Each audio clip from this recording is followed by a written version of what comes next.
We should start soon. Stop. Okay. Yeah. I got us a couple Yeah. new followers yesterday. Nice. Did you? Yeah. Or at least it said they're gonna follow. Yeah. So. A couple did right there. Look at you out here networking. We keep finding like really older ladies at events. Oh yes. Like the last 2 events that we've gone to, we've just found an older lady that just, and now we've befriended said older lady. We're just like, oh, friend. Is that on brand for Who's you? home? Hi, dude. All right. So we should be live. Welcome everybody to our weekend edition of D&D. Should be pretty cool. I'm getting my dice ready now, and while I do that, does somebody want to do a recap of last time we 2 played seconds, episodes? I'm just trying to pull up our map. It's like maps and notes. We died. That's what happened. Not wrong. TPK. TPK. You're just the evil cackle that TPK. TPK. Oh So, gosh. last session, Leah whacked the psycho murderer upside the head that was trying to drug the entire Psycho town. murder Mike. Psycho murder Mike upside the head as he tried to drug the town to death. So That's a sentence. then Leah was just like, we're gonna whack this before Cedar decides to try to befriend it. Mhm. Less Cedar, more Sophie. Sophie. Or both. Or both. So, but any case, though, we got in this big fight, and we were a little bit dum-dums. We were in the middle of a very terrible storm that was put on via spell, and that storm just kept getting worse and battering us, and this dude just would not go down. And then we kept going down. Different people went down throughout the fight, and then Kittis, with her teleports, was the only one up, and then lost all her teleports, couldn't get him to go down, couldn't heal anyone, tried running away, got super attacked, and then everyone was dead. And it wasn't just like, oh, we're on death saving throws, because Leah and Kittis were on death saving throws. No. Gale and Cedar because Doka decided, hey, I know they're down. Let's hit them while they're down. Let's hit them via storm continuously while they're down. And proceeded to straight up kill them. One of my puns. No more death saves, dead. And so then we were all dead, and we're like, well, dang it. Are we really going to make a whole party again? And so we were like sitting there freaking out. Panicking. Absolute panic. So much There panic. was so much panic. And then he's just like, all of a sudden, you feel the storm, you warm up, and then you wake up with 1 hit point. And we're like, what? So it turns out, bestie Sylvia, the little other warforged, that was super sus, but super sweet. She was ironically trying to not be sus and just made her sound infinitely more. And she was super sweet though, and she was just like, hey, you guys wore him down enough that I was able to kind of beat his butt into giving you guys back your lives and then leave. And so now he's gone. And we're like, great. So then Cedar's like, where'd he go? And apparently he's hopping on a ship via eyeball. Oh, uncle. So that's how we saw it. If you don't know what that means, it just means that there's a magic eye. That's her uncle that can see people. It is a very long story that is explained in past episodes. So go watch the past episodes if you don't understand. So in any case, though, so we figured that out, and then Sylvia's just like, so you guys have your lives back. Come, let's go hang out. And I was just like, carry me, please, because I am tired. Because mind you, this entire time, Candace's soul is still leaking out. She has about 90% of her soul gone. She's like running off a 10% soul. It's just actively dying in the corner. Just like continuously, and she's like dead tired. Dead tired. So in any case, though, we go back to the mansion and with Sylvia, and Sylvia's like, I got a prize for you guys, because guess what? You know how he basically just kind of like defibrillator with lightning. You need to do our sound effects. No, I don't. So, guess what? You have no static. So guess what? Goblins that we don't really particularly love are going to make it so Well, you we don't were have static. fine with these goblins. We were fine with them like 2 seconds ago. 2 seconds ago. We were fine with them until this. They attack the bracelets to us and made us feel better. And then Leah was just like, no, I don't want bracelet. I want to kill the dude. So I want to give me a manticore. And they're like, what? I want a manticore. And they're like, how does this? We can't give you a manticore. And they're like, and Leah's like, I want a manticore. And they're like, this bracelet will keep you from dying. I want to die. I want a manticore. Salt from Willy Wonka. Basically, back and forth, and eventually Leah got a bracelet. And they're like, because we're like, you're entertaining. They were like, you're entertaining. We don't want you to die, so bracelet on, and we'll give you a manticore. Here's a portal. Walk up the mountain and get your manticore. Walks up the mountain. Bunch of manticores, many manticores, 23 manticores, and they all got into this little fight because they want an evil old queen. So, and they're like, you're not evil. I need to draw Leah in the like Snow White evil queen outfit. And they're like, you're not evil enough. And Leah's just like, and so they're like, hey, here's literally a story of Solomon's wisdom. There's two women fighting over a baby, claiming it's theirs and about to rip it apart. And Leah's just like, rip it apart. And so they did, but so rather than like the Solomon thing of like, hey, we're gonna stop this. No, literally, baby got ripped apart. And they said, now eat the baby. And and Leah was just like, okay, I just want to fight one of you guys now. And so then Leah eats the paper baby. Fights the leader and then comes and wins and comes back with 23 manticores through the portal. Casually. And just casually walks through with the 23 manticores in tow. And so then they're just like, oh, okay, cool. And then Cedar's just like, you threatened my friend, so I'm going to try to scold you in the very Cedar way. And they're like, hey, we wish you didn't hate any of us. And Cedar's like, oh, I don't hate any of you. Because wish spells. Because wish spells via something with time magic. That is a very interesting addition. I learned that apparently their magic, the reason why it works, even with the anti-fire magic, is it has something to do with eating time. And I want to know on whose time, what time they're eating. Is it other worlds? Is it other people's? I'm very curious. But in any case, though, so then Gail was like, what'd you do to Cedar? Started pin one against the wall, and they're like, I wish you would hate us. I wish you wouldn't hate us. And they did 3 times, and somehow magically, the one who rolls that one's the most out of all of us. Somehow beat the rest. He's not even here to defend himself. No, he's not. So how? So somehow managed to beat all the wish spells, and they're like, okay, we know we're not wanted, so we will just leave you alone now. And he's like, good.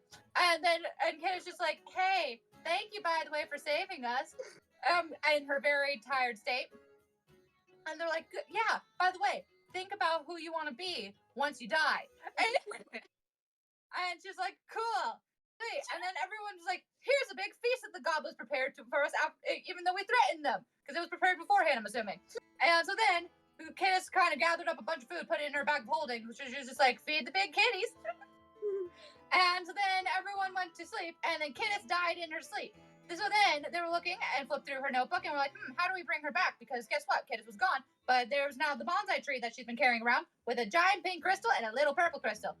And they were like, how do we bring her back? And they're like, oh, you go into the crystal. But mind you, last time, because when Kiss went to the crystal, she had to split her soul in half. And they're like, who wants to do it? Leah was like, not it. Iconic. And so then Cedar's just like, dang, I'm the one that adopted her. Went in, talked to Lolth's body without a head, and I still don't know how she was looking at her. But in any case, though, so then Lolth all of a sudden, like this little weird spider and mini Lolth thing, was just like all of a sudden like now had Cedar's head, and was just like, what do you want? And she's like, I want my child back. And so then she was able to go see her child back. There is implied that now Lolth might have her soul.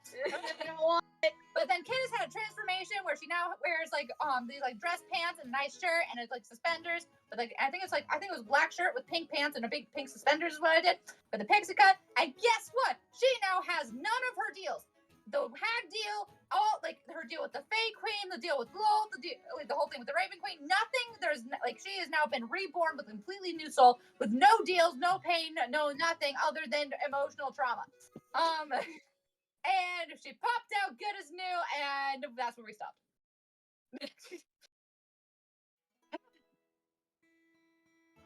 I think I got everything. Yeah, I think you did. Yep. Good grief. Impressive. But now our DM left, so he missed 5 seconds. He'll be back in like 5 seconds now that you guys have been all caught up. If you have any questions, please don't ask me. Because that's the entirety of what I know.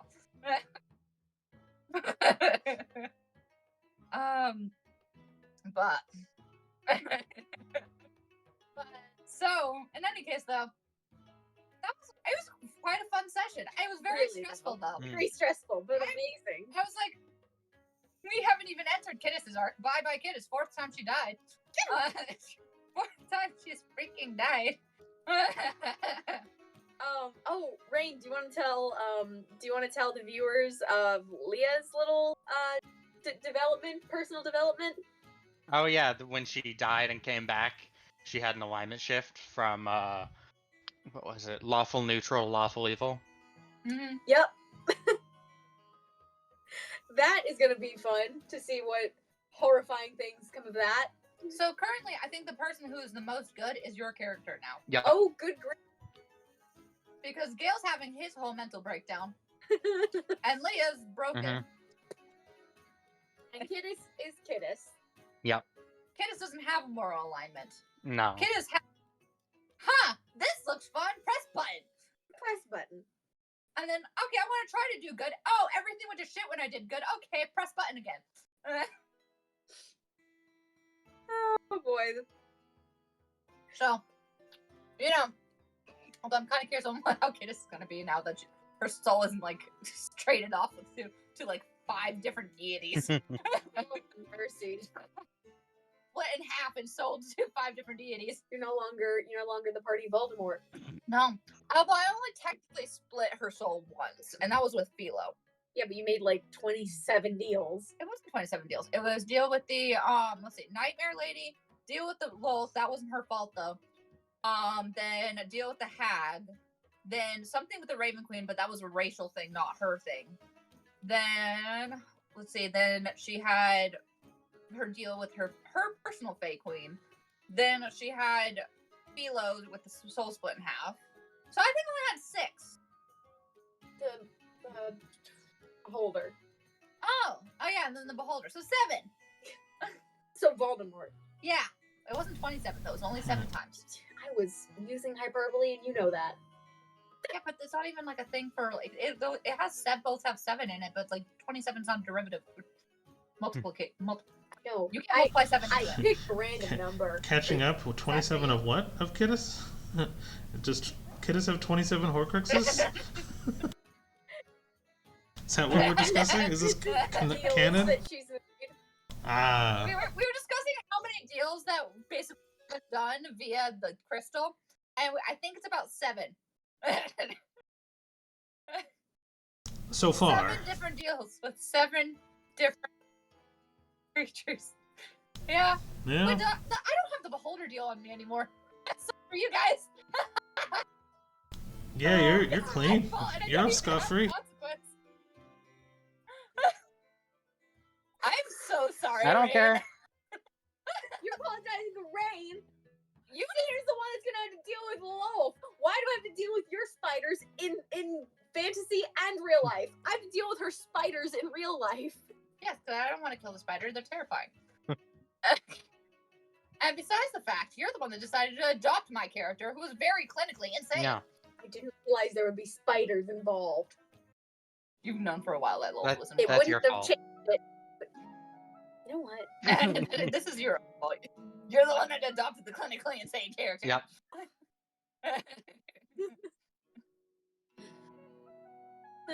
So we were just discussing that while you were gone, because I finished my recap, and I was just like, okay, well, he's gone, so let's chat. Yeah. I got another Father's Day By the gift. way, I've had 0. You've had 0 what? I've had 0 caffeine today. And I've had caffeine. Yes. I somehow doubt that. I think you got into Cedar's caffeine and did not share. It's the opposite. No, actually, I had yogurt, I had pizza, and I've had boba milk, like strawberry milk tea boba. Mm. So no caffeine. Well, It has sugar.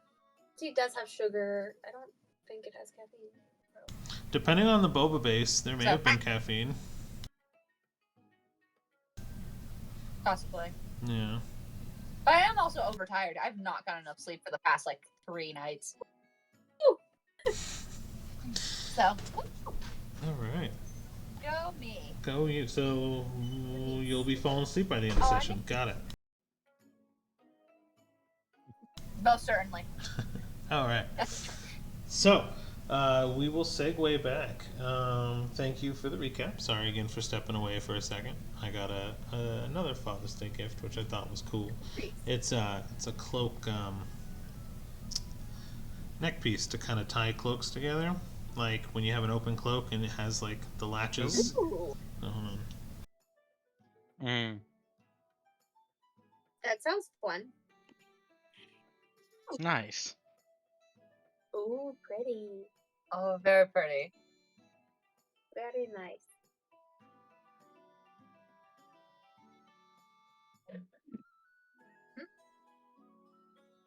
Yeah, I actually don't know the term for it. I feel like I should, but Saul. it's cool. But yeah, so I just want to show it off there. But either way, yes. So you Ow. are all alive. You're awake. And I believe you guys were on the boat at the end of the day. Deciding on Yep, what you we're on the guys. boat, and it's just popped out of the crystal, freshly born. I believe you guys were kind of deciding a little bit on what to do next. So who wants to start? Yeah. Where were we? Okay, so did you guys? Free, I'm awake, guys. I believe you guys ended with. Did we end with you guys going to sleep? And then you were Yes. freed. Ended with her busting out of the. Yeah, because like everyone had just woken up. It was just the morning. Everyone woke up to Cedar freaking out about Kittis being missing, and then then she went into the crystal, and now she just popped out. That's right. That's right. There we go. Yeah, man, I feel like it was 2 weeks now, ago. I choose you. All right. Imagine that. All right. So yes, the party stands there. Everyone is kind of gathered around, and Cedar comes out looking a touch pale. Kittis completely looks new, and I know we covered what you look like in the last episode there, so we're good. But more interestingly is there is now a Philo just completely visible, floating around as well. Significantly smaller than what he was before. He's probably more hand-sized as opposed to like koala-sized, but you guys know that his resizing is fairly normal. And manticores are flying back and about occasionally. You can over anymore. you can hear them kind of landing on the deck occasionally. Sorry, what were you saying? Oh, no, it's all good. I was like, manticores can be heard overhead, kind of occasionally landing on the deck of the ship. That seems to just kind of be in its own place, kind of hovering. I believe you guys were I think you guys kind of moored at the lake area, kind of away from town, and that's where you guys are presently. So, what do?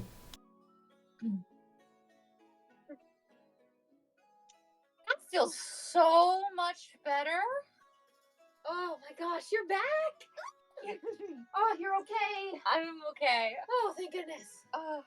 And hey, I got Philo back. Has Leah met Philo? I don't think she has yet. Leah, this is Philo. Leah's in a different been saying- room. Leah already left already? She never joined, She left? I don't think. Yeah, I don't think No, Leah she was did off join. kind of doing. She said not it to the crystal. Oh I yeah. think not it. Probably When- just walked out. She probably just left. Hey, Leah! What? We have Kittis back. Neat. And we got my pet back.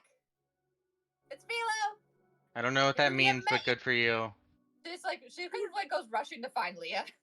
Cedar follows because she just wants to see this happen. Look, and she's like kind of holding Philo, just like. Ta-da. It's because He's so cute. He's gonna get bigger. Can Neat. you eat on your dreams tonight? no, Why not? I have things to do. But you have to sleep at some point. Yeah, So and I need my dreams. I think through things in my dreams. Philo, do you stop people from having dreams? Can they not remember them if you eat them? Betty? He kind of looks over to you and just gives you a little bit of a shrug. um, he kind of Peter, what's we're testing this on you tonight. Oh my god! what's interesting is you had a more of a connection with him before, where you can actually feel his feelings, and what he was trying to convey through you through nonverbals, and it doesn't seem to be that way. Like, you still have your friendship bonds, like your bonds are still there, but there's no ethereal connection like you had before. So you actually he shrugs and just goes, it's a dream. And at first you'd think you'd be able to feel exactly what he meant by that, but you don't have that attachment anymore, and you have that realization in that moment.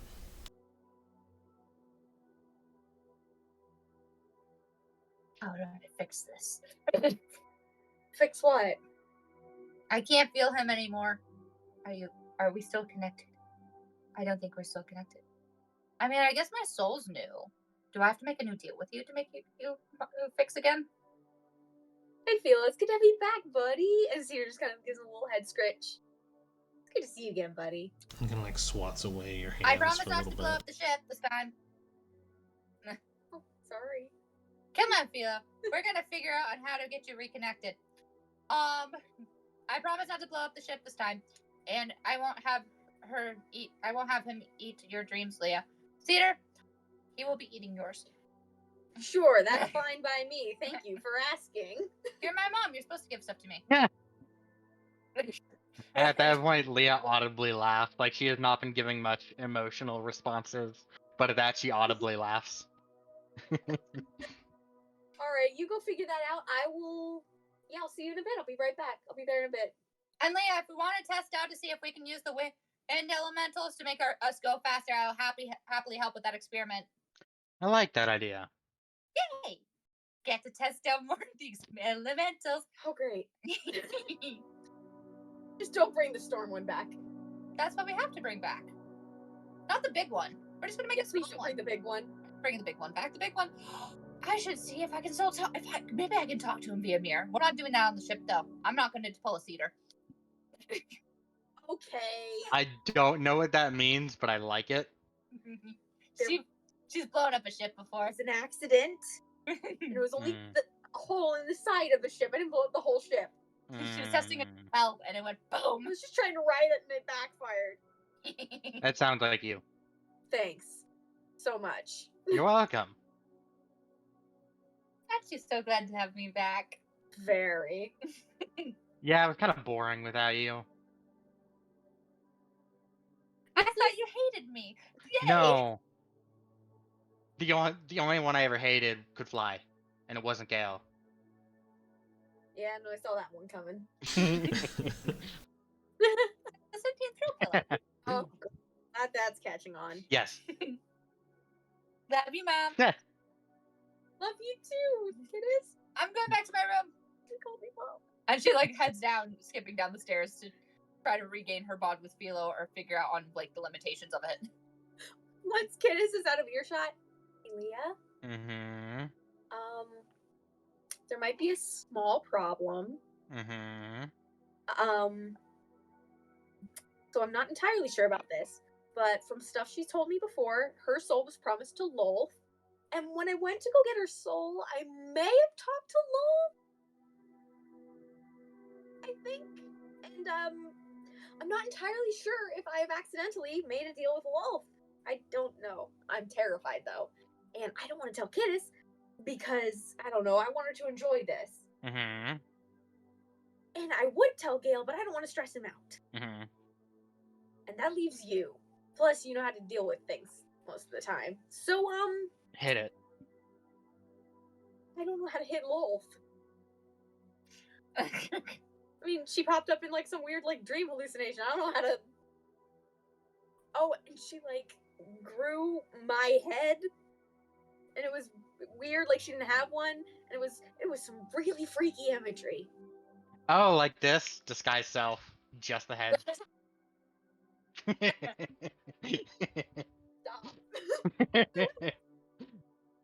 Oh, good grief. But yeah, I'm glad to have Kittis back. It's definitely going to be an improvement from whatever's going on with the whole soul in a cup deal. I wonder if we could market that.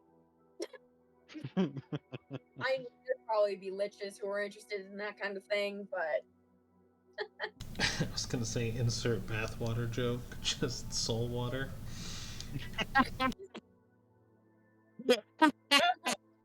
no. I'm not coming back from that one. Sorry, guys. I'm fired. Nope. Oh, great. But what do we do now? Like, I mean, we saved the town from Mike, but Mike's still alive. We bulk up, beat the shit out of the 4 horsemen, break at least one of our deals by completing it, and then go kill Mike. That sounds like a good plan. I'm assuming you're talking about the Beholder one. Yes. Yeah. Also, so this is kind of like a not exactly a concrete plan, but when Candace was on the deal with Wolf, we kind of had the understanding that eventually we were going to face down with Wolf and try and kill her. Mm-hmm. Can that still apply? If she's got my soul. I mean, Also, it's a good idea. God murders God murder, so sure. Should I tell Gale or no? Will he be mad if I don't? Probably, yeah. I should And if tell you him. don't, I'm kind of now obligated to, so. I got a gun. Yeah, you're right. Insert retcon later of this conversation with Gail.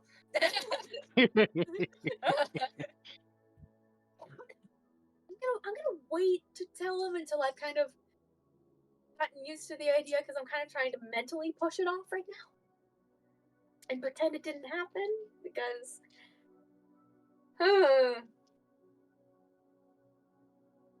Okay. So, like, are the Manticores gonna be like a constant thing, or are we gonna like meet them somewhere?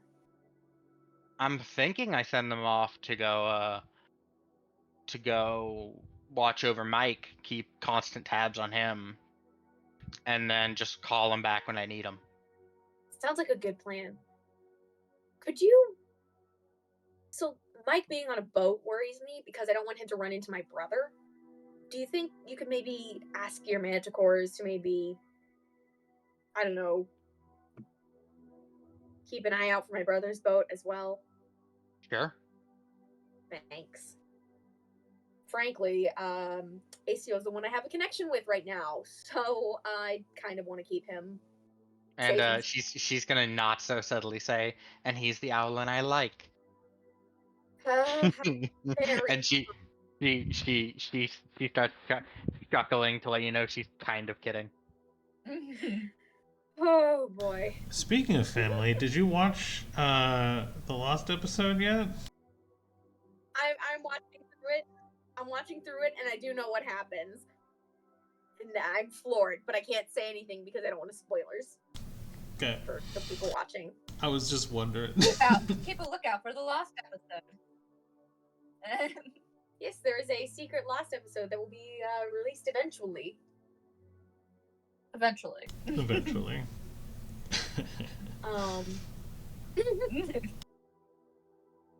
But yeah, so I was really busy worrying about Kittis with the whole actively dying thing, even after we all kind of died and got brought back. Mm-hmm. How's Gale doing? I haven't seen him much since he started yelling at the goblins. I mean, death fucks with people. He's not doing great, Yeah. but he'll get there. I think we just give him some time. Let him process, actively dying and then being brought back by the guy that killed you. Yeah. I'm not sure if and how I'm processing that right now. I've been kind of trying to focus on literally anything else. Oh, I know how I'm processing it. I'm gonna go pay him back. Honestly, doesn't sound like a bad idea. Nah. Besides, turning his head into like some kind of ornament or helmet would be really cool. Ooh, I wonder if you could like work the metal in with the metal of the. You have the Mm-hmm. Yeah, that's the thought. Yeah, I have a blacksmith friend. Wait, yeah, I think you know where Dimrin. Didn't you run into Yeah, her? I mean, know of her. I've been to her bars more times than I can count. She's like really good with that kind of stuff. So maybe if we run into her, she can fix it up for you. Yeah. Or who knows? Maybe I can smith now that I have this, and she kind of waves her arm around. Oh Mm. yeah. So we're gonna go beat up the Yep. four horsemen. That's a that's that's a idea. Well, we're gonna bulk up, then we're gonna beat the shit out of the horseman. Then we're gonna go beat the shit out of Mike. Yes. Ironically, you'd think that Mike would come first. You'd think so, but then you consider which one's more pressing. A minor serial killer or the four fucking horsemen. Right, but the serial killer's on a boat. So but I'm glad that we have the manticores to keep tabs on him. It's like there's 23 of them, even if they all die, they can still at least slow him down. Right. Speaking of, how did that all happen? Because all we saw was you go in a portal, you come back out of the portal, and then 23 manticores also come out of said portal. Yeah, they basically tried to sign a contract with me and say, hey, as long as I am at least semi-evil, they will follow me for a year. Oh. Or I kick the shit out of their chief, and if I win, which obviously I did, it's me. Yeah. Then I earn their respect, and or sorry, if I with the contract I got one of them. With kicking the shit out of the chief, I got all of them. Dang. Sounds like it worked out pretty well. Yeah.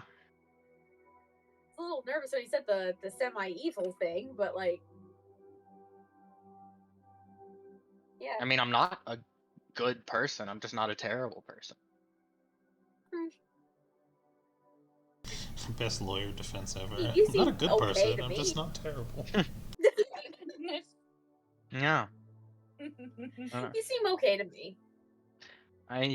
Because I'm not a bad person. I don't just do bad things to do bad things, but I have no issue doing bad things if it leads to the right result. I mean, I can see the logic, just as long as it doesn't go too crazy. But I mean, I trust you. For some reason. I don't know why. Yeah, I think it's because Gale trusts you and I kind of value his opinion. Fair. Okay, I'm gonna go work on some spells and stuff and try and rest off whatever the heck just happened in that crystal. And I have some stuff I gotta get done. I'll see you in probably a couple of days. We're gonna stay docked here, so feel free to do whatever. Yeah. I will be holed up in my room for like the next handful of days. Okay, yeah. Let me know if you need anything. Mind link's pretty much always open. Sounds good. Alright, later. And Cedar just walks off. And the And moment. Leah is going to start working on. Oh, I was. Go ahead. I was just gonna say, the moment you're alone, Cedar walks out of the room.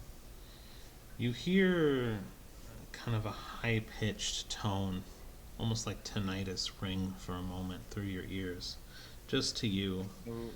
And you hear, Mm-hmm. I have a few ideas.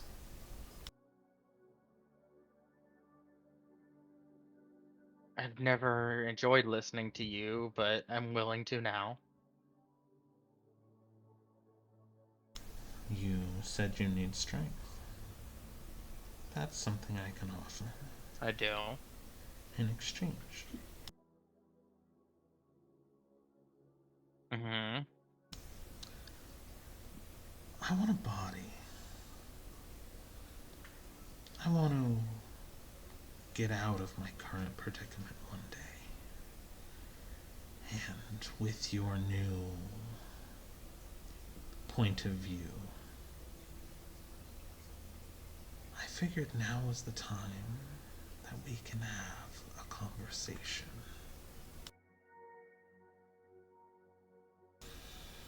How about it?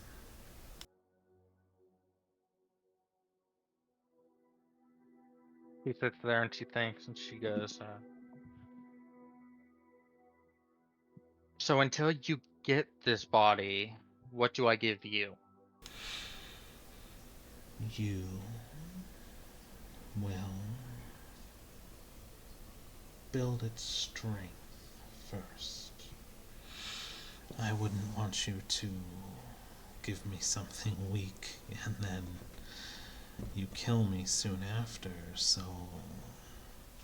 I suggest you make a new companion, and I have some ideas. And in exchange, I show you a trick to bolster your strength, and that of your friends if you wish.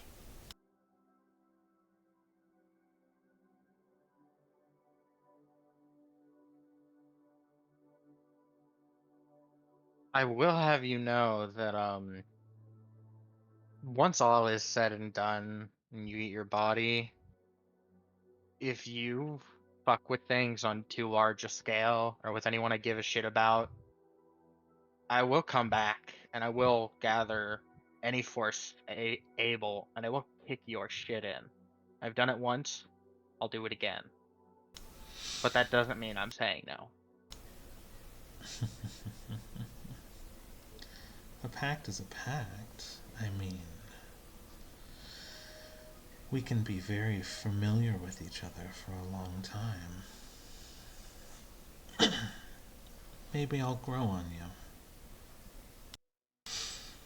But Maybe.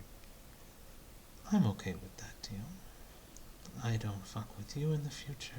You don't fuck with me in the future. You fetch me a body, you build its strength. And you don't fuck with things on too large a scale. In the grand scheme of things in the Because world. if this world is uninhabitable, you're basically fucking with me. No. Not this world. I'm not interested in this world as it is anyway. There's a pretty good likelihood that if I have the strength I want, you'd never see me again. I like the sound of that. You've come across some powerful creatures as of late.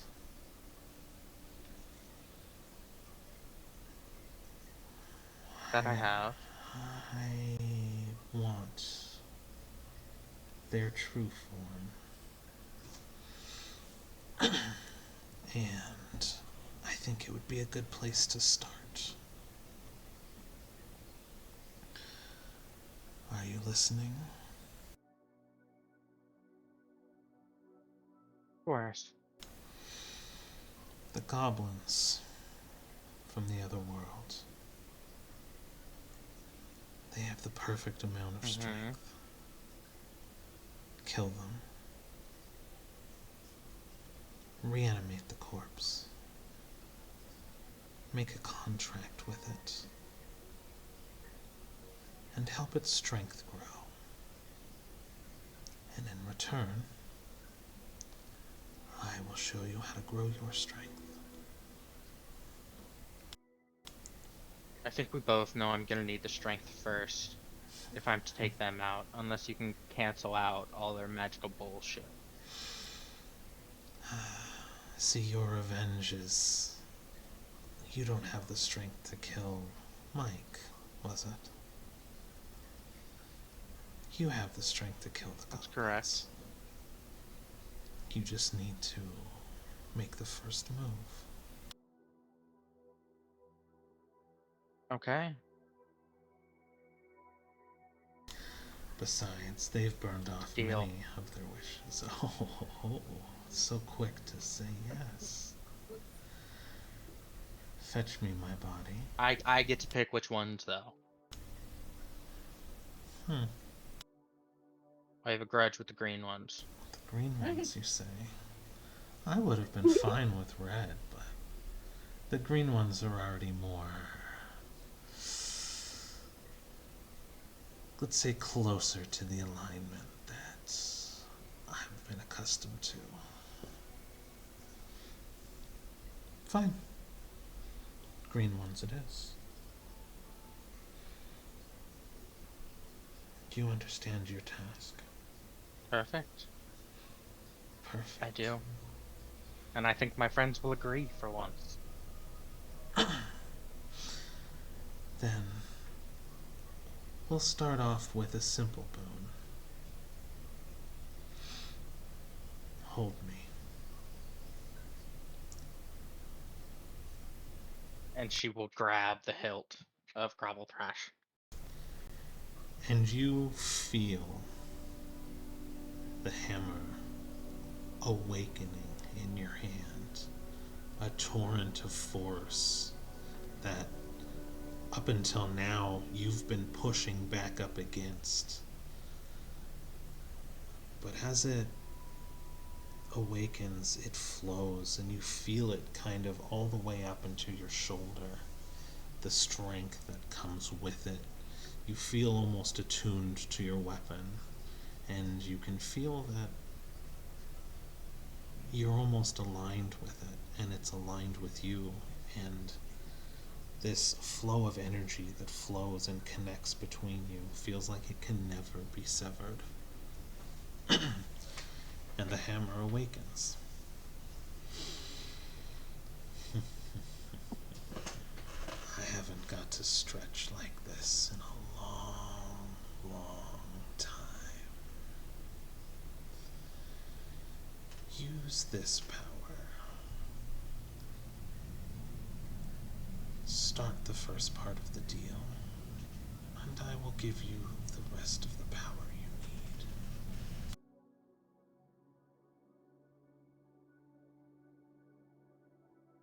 Okay.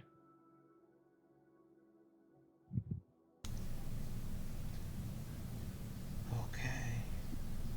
And the humming in your ear stops, and you kind of snap back to reality in a moment, and you realize that you were like hyper focused and in the moment, and you had lost all of the essence of what was around you for the moment until you kind of slowly fade back into where you are, and you're in your room at the rear of the ship, and everything seems normal and okay and like it never happened, but you feel like your hammer's awakened for you, and you feel stronger from it. And you just have this image in your mind of the Green Goblins, which we have named so many times. Gobta and Fobta. Those are the ones. Yeah, I think so. Agree. Right. And you feel The green one. the green They ones. won't take names when they're dead. And even without you touching it, you feel the compass spinning and spinning with such force, because it's not just feeling your intentions, it's feeling other intentions, and it locks in. And you're not even holding it, it's just on like your person, and you hear it spinning until it locks, and it's just forcefully pointing in that direction, like there's no other motivation in the world. Okay. And that's where we're at. While I go find Art, because I thought you were going to kill the red ones, and now I need to get more tokens for green ones. Let's go. Um. So, I would like to think that that even though this was seemed like a relatively quick conversation, that it took over the course of 2 to 3 days. Definitely. I would say that it has taken at least a day. And the world has kind of gone on Okay. without you for a little while. And Okay. then maybe, I guess then, because I highly doubt Cedar and Kittis were just like gonna not do anything for an entire day. Mm-hmm. She just goes and passes out for it. No, I'm kidding. Right? No. For 24 hours. Hibernate. No, for sure. And even if you were to go and try to talk to Leah, you would have found her completely unresponsive. She is alive, breathing. She would have just been seen kind of pacing around and would have completely ignored you. Hopefully. Love that. Not creepy at all. And Kenneth's investigation with her new connection with Philo. What do I find out, by the way? Well, the entire conversation with Cedar and Leah, and then Leah's Hammer? hammer. So you were trying to just do, and what are you trying to investigate? How to get your connection back with Philo? Basically, like, is there going to have to be a new connection? She's basically just trying to figure out, okay, what are we now? Which sounds like a really weird way to go about this, but yeah. Right. We need to define a relationship, Philo.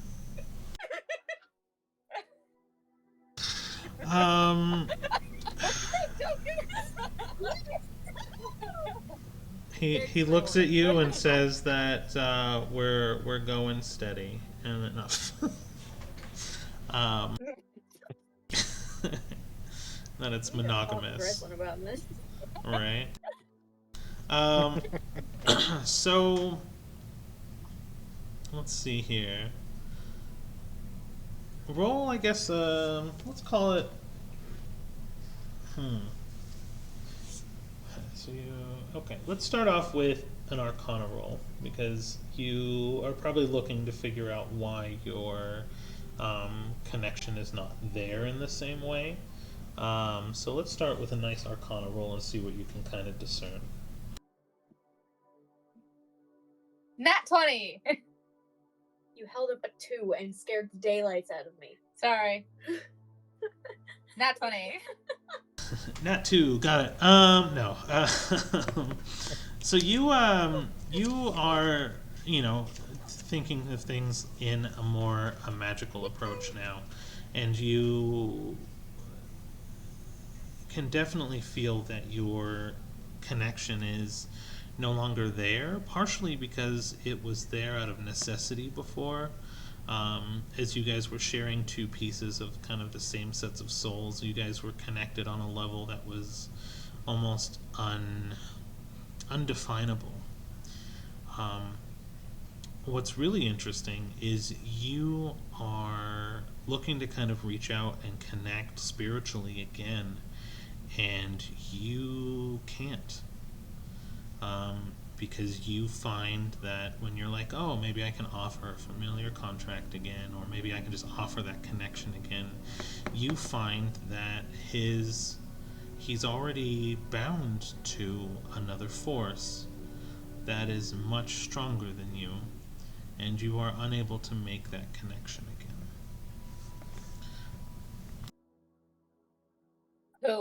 Who has my fluffy? No, White gave me my fluffy. Maybe she got it back. Maybe she did get fluffy back. Oh, my fluffy.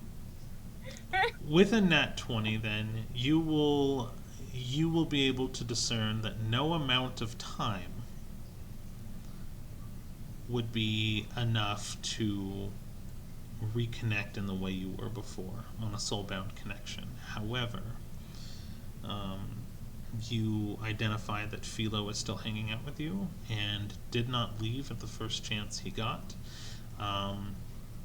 Even though he was missing for a while, you essentially killed him, but he forgave you for that. And he's... I mean, you literally poofed him out of existence. I'm so mad when that happened.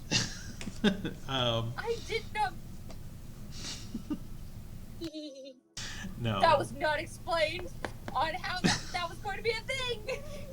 I didn't know you could poof things out of existence like that. And he understands. I was so mad. He definitely understands. So unleashed literally like new forces onto the world, just trying to get it back. And the balance of humanity, the balance of humanity has been restored, ish. Now, let me see here. That was one roll. It was good. But yeah, you find that he doesn't want to go anywhere, that he's sticking with you from choice, and that he has a lot of his own autonomy. And with that autonomy, he picked you. Yay. We're going to feed you. As much as I can. I don't know how, but we're going to find a big town and feed you. You still eat dreams, right? Yeah, you still eat dreams. He nods. He definitely nods. And then he does kind of like the stitch thing with his arms, and he points to his open mouth, and he's just like, ah, kind of like baby bird, you know? It's, ah. I love Philo. I'm assuming by this point, once this is all done, Cedar's now sleeping. I mean, she'd be awake for a little, depending on what time of day it is. After Philo eats. Okay. I think Cedar probably did go to her room for like 5 minutes, try and think about everything that happened. Realized I don't want to do that right now. Because she was like, let's think about it. I died. Yep, that's too much. I'm gonna go to bed. She didn't even get to the Lolth bit mentally. It's like, no, not today. So Today what did... is not the day to process this. Right. So how do you spend your day then? So Leah's kind of in her room talking to her hammer. Kittis is in her room talking to her ex-best familiar. So what did you do the day to kind of process? I think for a little bit, Cedar's gonna work on that spell that she was working on, but she's gonna not really be able to focus very well on it because she keeps thinking about the whole I died yesterday. Nothing. My brain. Okay. And she's like, ugh, screw it. And then just go, hey, Yellow, can we talk? Please?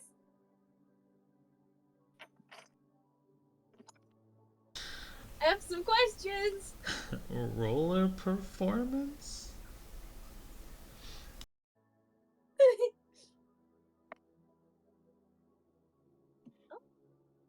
Let me see what my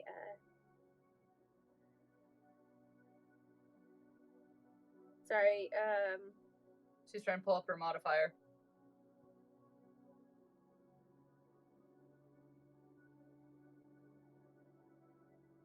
almost there. That would be a 13. Okay.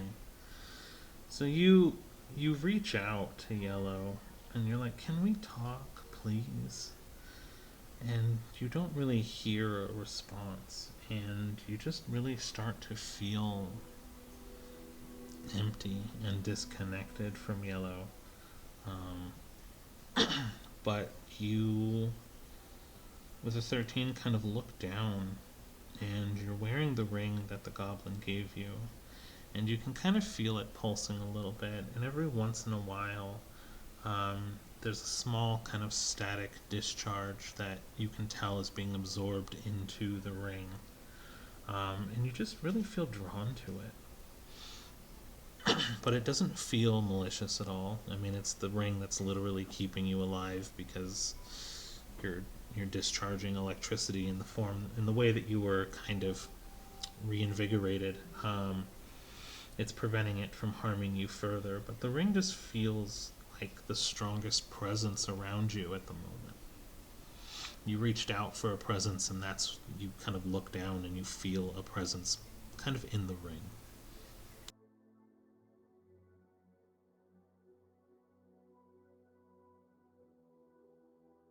Take it off. Why? Just for a second. If I start feeling bad, I'm gonna put it back on again. Gonna very quickly pop it off for a second, see if anything changes. Nothing changes right away. Let me see, roll an Arcana. Alright.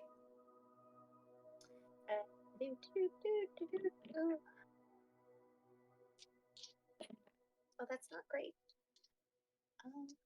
Okay, 11.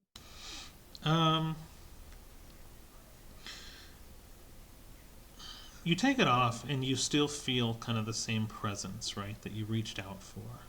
Almost like it was reaching back to you still. But um, the the benefits of the ring was that it was kind of grounding, and you actually take it off for a moment, and that static that was building up within you, it still dispels, but it kind of pops out of your hand uncontrollably, as kind of like those little glass balls that have that purple lightning that you can touch the glass and the lightning will focus on Yeah. that point. I Yeah. forget what they're called, but just imagine that. But the glass ball was actually the inside of the room. And it was grounding out on different parts of the room around you. And it wasn't causing a lot of damage, but it kind of looked like wood burning. So it was like singeing to a degree that it was causing marks. Not gonna break another boat.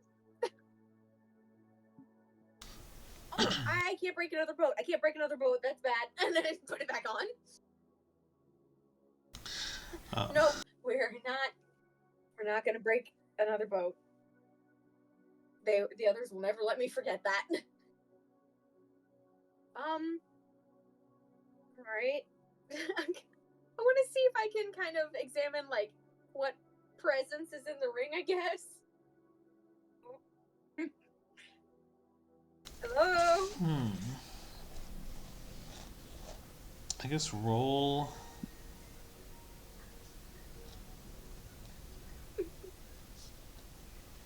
Roll a perception.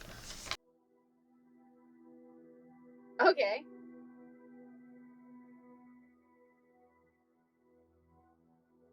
Oh, nice. 18.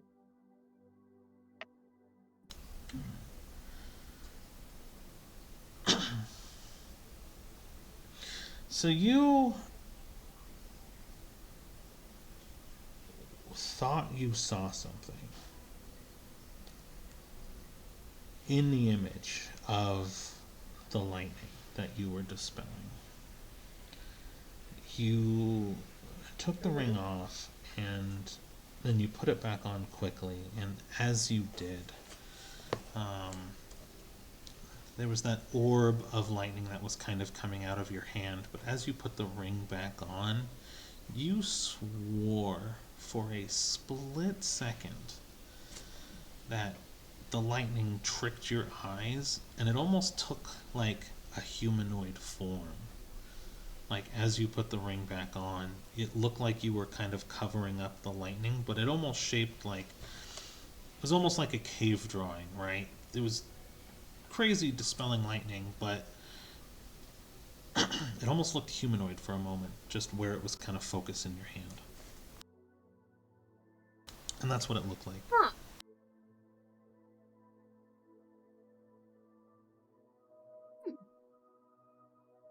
That's interesting. Kind of concerning, but I don't know what to do with that. So, Yellow's not answering. There's a lightning person, and I died yesterday. Everything's shaping up great. I'm going to bed now. You hear a knock on the door right before you go to bed. Come in. Come in. Mom, Yeah? you okay? I heard you talking to yourself. Oh, yeah, the rings are interesting. If I take this off, lightning shoots out of my hand, and I don't want to burn down the boat. Yeah, So I put that back on. There might be humanoid forms in there, too. We're just learning all sorts of things today.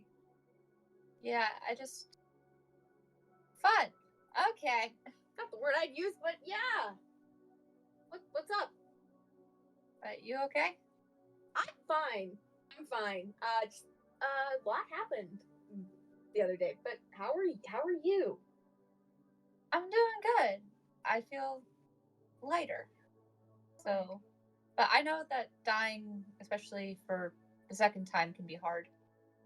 Yeah. I'm trying not to think about it. I don't know if that's the correct way to deal with this.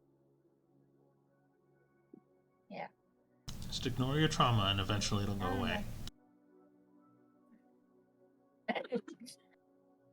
That's totally how that works. Thanks, Totally. thanks for the Totally life how that advice. Yeah, so I just want to check on you. This is like, I think, the 4th or 5th time this happened, so. For Oh, yeah, for me. you? Goodness. So. Because, okay, there was the sand wall, there was Hag Island, there was this. Oh. 2 times? Well, technically I died when fighting the dude, but. Oh, yeah, Mike. And then I did die once before I met you guys, but Oh, dang. But hey, now I don't have to worry about it. So, like, Really awesome. You know what's funny? I can actually die now properly. Come again? So, I realized this when I was talking to Philo. Like, I don't have my connection with him anymore. I don't feel my connection with anything anymore. Oh. I don't have to worry about dying now because because like before I realized when the sand wall that Loth was going to try to get me at, like, wasn't going to let me die anywhere where she couldn't reach me. So I kept trying to find places where she wouldn't be able to get it, and now she can't. So I can properly die if I want to. Okay, that's like an if thing. Oh yeah, no, I just got Okay. Philo back. I'm not going to try to now. Okay. I'm sorry, I didn't know where this discussion was going. But I'm glad that you feel the freedom to die. That feels wrong to say. So, anyway, I just wanted to check in, I guess, because you didn't seem to be reacting well to it. So. Oh, huh. There's been kind of a lot to react to. I don't know which is worse, the fact that I died or the fact that those goblins completely messed with my mind and I wouldn't have known if Gale hadn't been yelling at them. Yeah. Which that was interesting in and of itself. I haven't seen him yell like that. That's new. I've seen him get mad, but not like that. It was very interesting. I was a little out of it, so it's kind of easy for me. Understandable. You were, like, dying. But I killed you. Were you double dead? Or, you know what? That doesn't matter. But I actually wanted to ask you something. Sure, go ahead. So, the crystal made it so, like, with me dying, I don't have any of my deals anymore. Not with the hag, not with, like, Loth. I mean, that wasn't my choice, but I don't have my deal with my Fae Queen anymore. Oh. I haven't felt her connection since I left.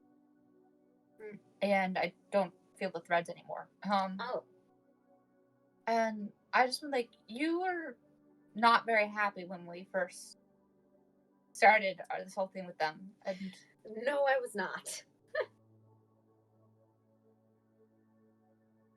Sylvia didn't want to be tied to a Fae Queen, but now I'm not. But I don't know. But I was destined to do something. But at the same time, I no longer have the deal where I don't. I no longer have to do the thing. And so I don't know whether or not to make another deal again. Well, because now I don't have to. I don't have to find someone that can beat Loth anymore. Yeah. That's a hard one because I'm really happy that you've gotten your freedom. That's amazing. Do you explicitly not want a deal with your Fae Queen? It seemed like the two of you got along pretty well. I really liked her. She was one of the only people that cared about what I thought in the deal. And she's the only one that actually seemed to care about whether or not I lived or died, with the living part, not the dying. Well, we cared, but I think you're talking about like a cosmic entity level. I meant more with my deals. Yeah. Well, I mean, there's always be cautious when making deals. Obviously, I believe that forever. And yes, I wasn't very excited when we all found ourselves in Fey deals, especially because some of us were a little less cautious than others. She fixed my dress. I was not just talking.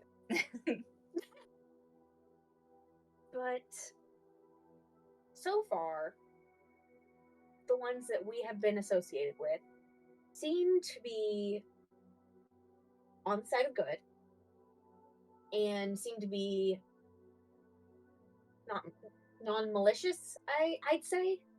However, the Fae are the Fae, and there is never a guarantee that it'll work out well for you. So those are things to take into account. But, ultimately the choice is up to you. I'd say if you're able to, because I tried to talk with Yellow and I couldn't really get through. I think the ring might have something to do with it. But if I take it off, I don't want to do that because you see the burn marks? Yeah, it looks like a less bad version of when I summoned the primordial. Yeah. Well, if you're able to reach out to her, maybe she'd be open for discussion. But don't make a hasty decision. Last time I avoided a hasty decision, I lost Philo. Okay. Yeah,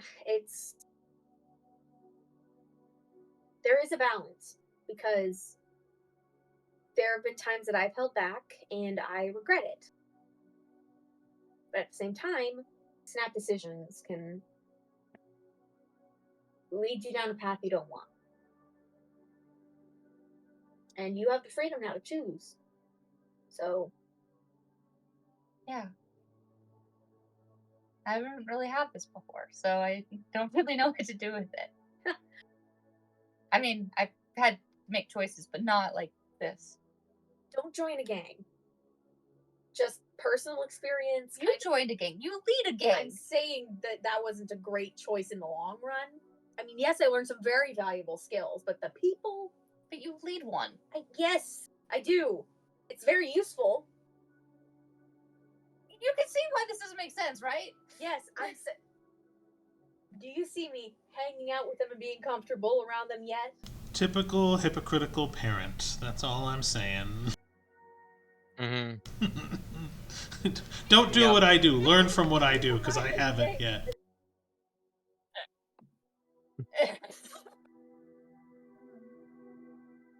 Obviously, I'm not exactly the best example of, I'm not the best example in some ways. I am aware of that. Obviously, I probably shouldn't have put the responsibility of the throne on Belly because she doesn't seem to have handled it very well, and I do regret that. But what I don't regret is being here with the three of you. 4, counting Philo. Sorry. Yeah. But it's all choices, and all choices have consequences. You just gotta live with the consequences and learn and keep moving. Okay. By the way, I need to go to bed so that I can feed Philo Okay, yep. at some point. Yeah, okay. By the way, so with the whole wolf not letting you die in place, what was that about? Out of curiosity. Oh, when I was in the sandwall, Loth is the one that dragged me out. And when I died the first time, she brought me back because I wasn't ready. What does she want exactly? What did she want exactly? Not that it matters anymore, but... Grandfather's the one that made the deal, not me. For some reason, I was important. And I don't know whether I was important or just the soul itself was important, but he was the one that made the deal. I was too young to really know what's going on. All I just remember is the dark crypt and grandfather closing it, and then a lot of scary things in there, and then Haku pulled me out. So I'm sorry. don't No. no. Okay, I'm so sorry. It just leans away.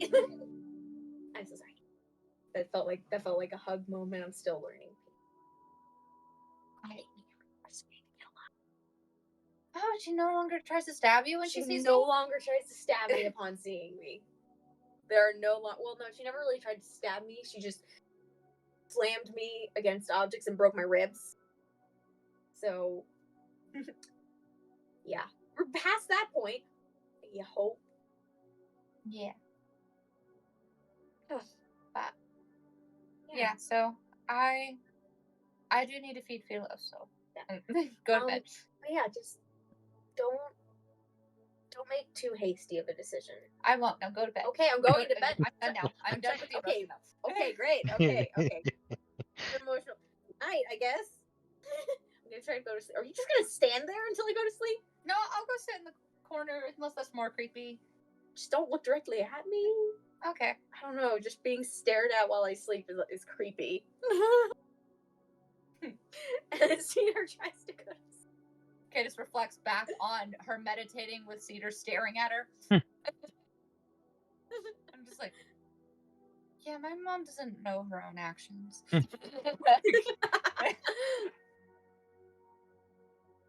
And then she has Philo feed. And once she's sure that Cedar's down for the count and Philo's eating, she'll kind of just reach out to her Fey Queen, I guess, in a very quiet manner. And I can act it out if you need me to.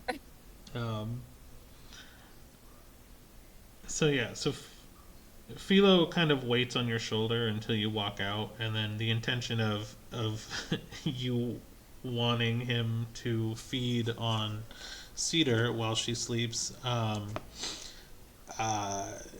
he read that in the room loud and clear. So he kind of phases out to make things less awkward for Cedar, but she can kind of feel something sitting on the pillow next to her as she slowly drifts off into a completely dreamless night.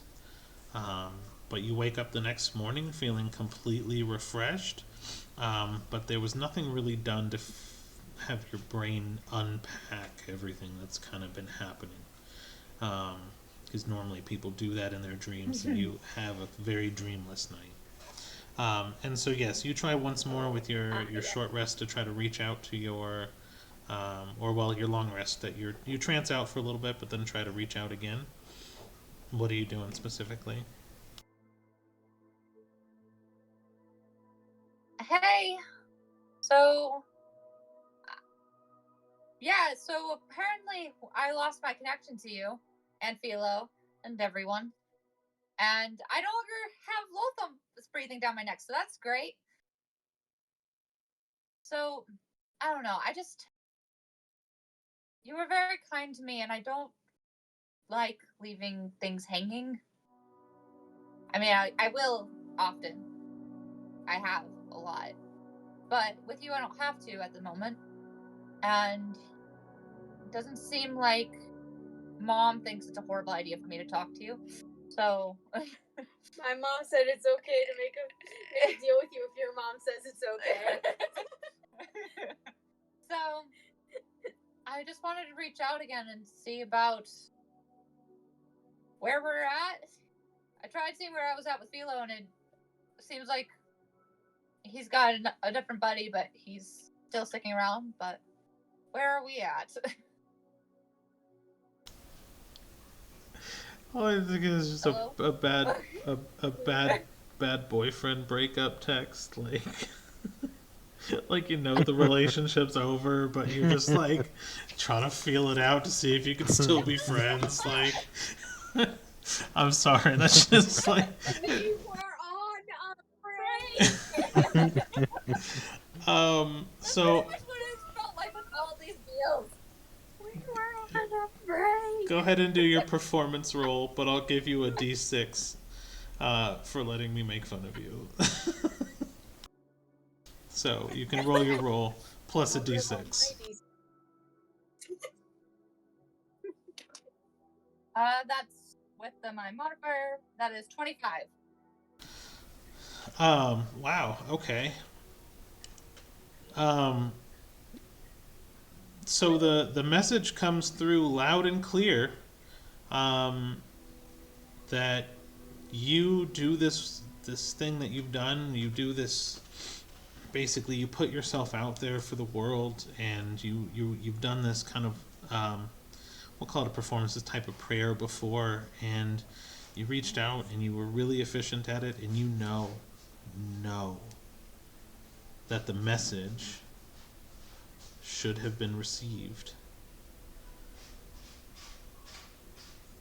However, you are sitting in this room on this boat completely by yourself, and the only thing you feel is foolish because it's you talking into a room empty by yourself while all of your other friends are asleep in the middle of the night, and you just feel alone. And there is zero response and zero feeling that that should have ever had a response, ever existed.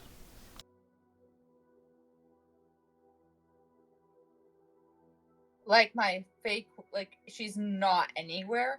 Like that. Like my prayer would never reach her Yeah, in there any is. capacity.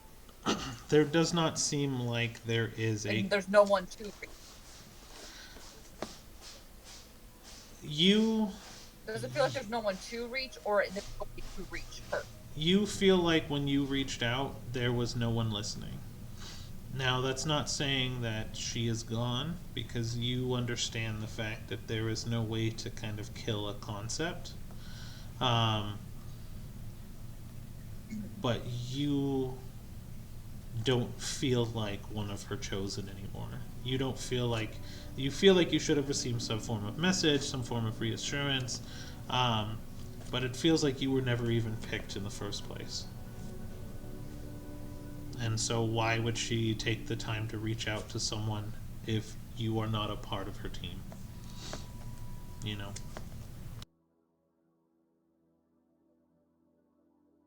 I'm not. So sad.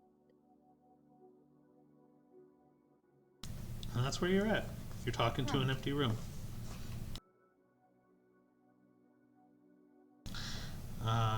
And as I you really am. you kind of have that realization, the sun kind of begins to peek through the portholes in the walls around you, and the room just kind of illuminates, and the world goes on.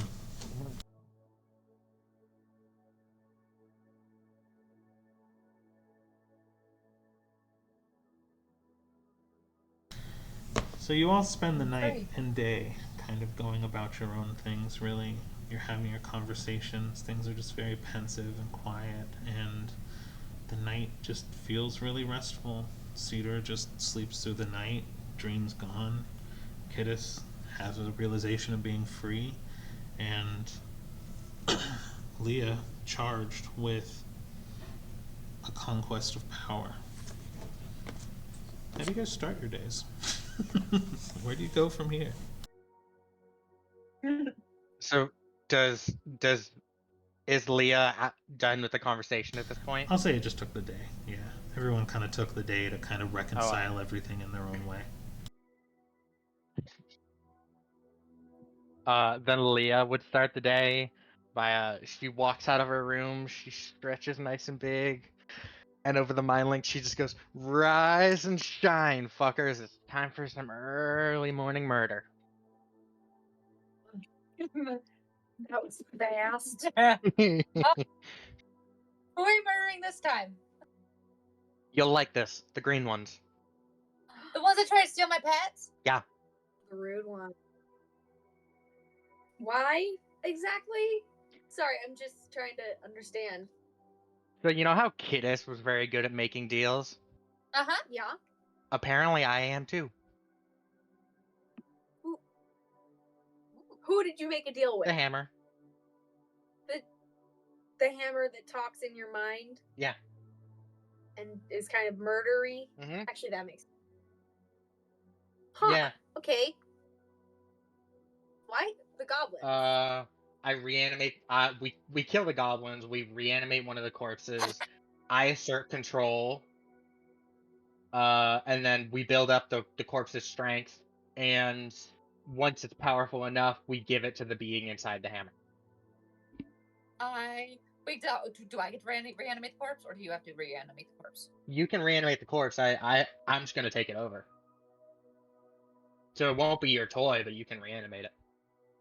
I haven't been able to reanimate proper bodies. I have a nobleman's body that I haven't reanimated yet. But I don't have, because I'm like, I wasn't sure whether or not it's a good idea to bring him out of the bag, considering I promised to get rid of him. I mean, we're very far out of the Blessed Isle now. So I think technically you got. I know it wasn't in the Blessed Isle. Remember, it was your gang that you told me not to join. I'm just saying, conceptually, you shouldn't join a gang because I did, and then that led to me being friends with Shalius, and you saw how that went. Well, I befriended Very you. long story. You're in a gang. I wasn't in the gang when you met me. You ran away from the gang. Yes, because of Shalius. You're supposed to get killed when you run away from a gang? Supposed to. I run away well. And I am good at that. Kittis is gonna hear over the mind link because she's a pussy. Leah, what did you say in the mind link? Nothing. Liar. Yeah. Did you talk to Gil about this? Is he chill with this? I mean, I know he's.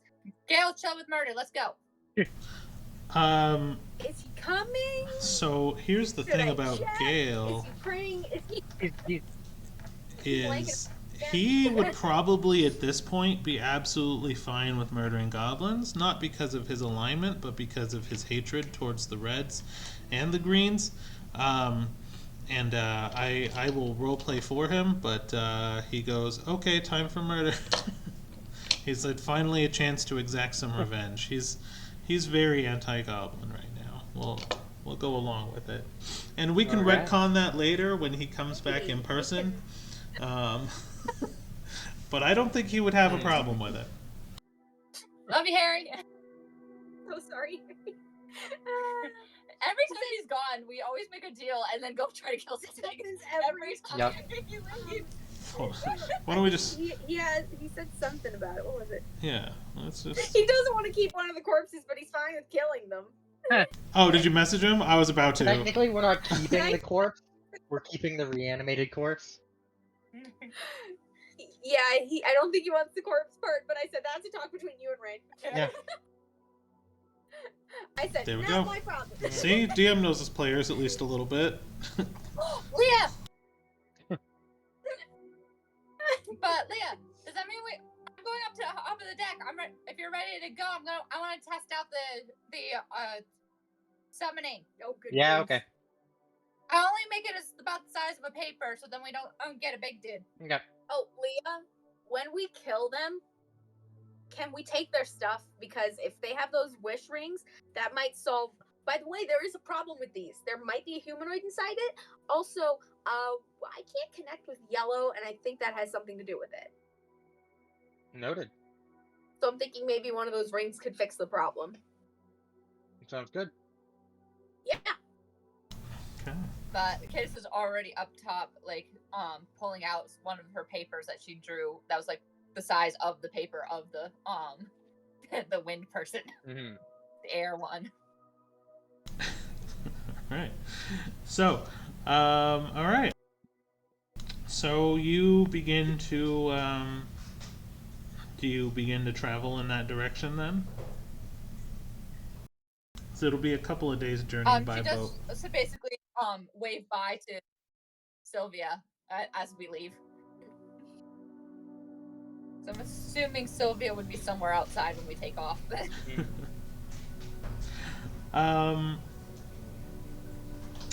You'll see what day is it. Yeah, so you'll see all the villagers kind of going about their own way. There are a couple of people that are taking the day off that are just kind of fishing in the lake, like literally next to the boat a little bit. But you would assume that she would be kind of in town working, and you kind of wave if you wanted to take off. You wave, I'll say just thematically, then, as you kind of fly over the city in the direction of where you want to go, you guys kind of catch eyes and wave to each other and whatnot. But yes, so you're doing a wind elemental spell on the top of the boat? Is that what I'm understanding? Yep, the goal is to basically make the airship go faster. All right. Alright. So last time you guys didn't really cooperate all that well, and I think it's because I didn't realize you guys were people. So, I thought you were just fire and stuff, but turns out you guys are alive. So, we're going to try to do this better this time, and I hope you'll forgive me for not being considered last time. So the goal is we're going to try to make this go faster, and I really hope for your help because you guys are like the coolest things I've ever seen. I wish you guys existed really in this timeline and I didn't just drag you here. And I guess I cast the spell. On what level spell would that be? Yes. So, you kind of, well, we're gonna play this one out a little bit differently because you're actually like channeling feeling into it as you're casting this spell, right? Like you have the guideline of what you understand to be a wind elemental form, and you're actually I summoned a big one. Your inflection and intention behind the spell is actually like guided this time, right, with an understanding. So I will say that it'll probably burn half of your spell slots. So for the day, your lesser half every time you summon it. But you summoned it kind of with intention. So what I want you to do is, as you do this, I want you to roll a persuasion. So you're actually casting this spell with intent.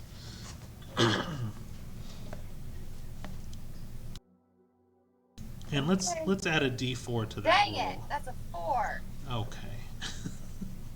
That's not gonna help it much, but it's an 8. Oh wow, okay. So what comes from your hand as you begin to kind of fly over land, and you're summoning these things, and it's kind of coming from you. Your breath, as it exhales as you're casting a spell, turns into kind of like a ghast, which is a minor wind elemental, and you're like, help me push the boat, right? And it doesn't last the whole day, but it does understand what you were saying. And this almost pained existence, air elemental, is formed just from your words.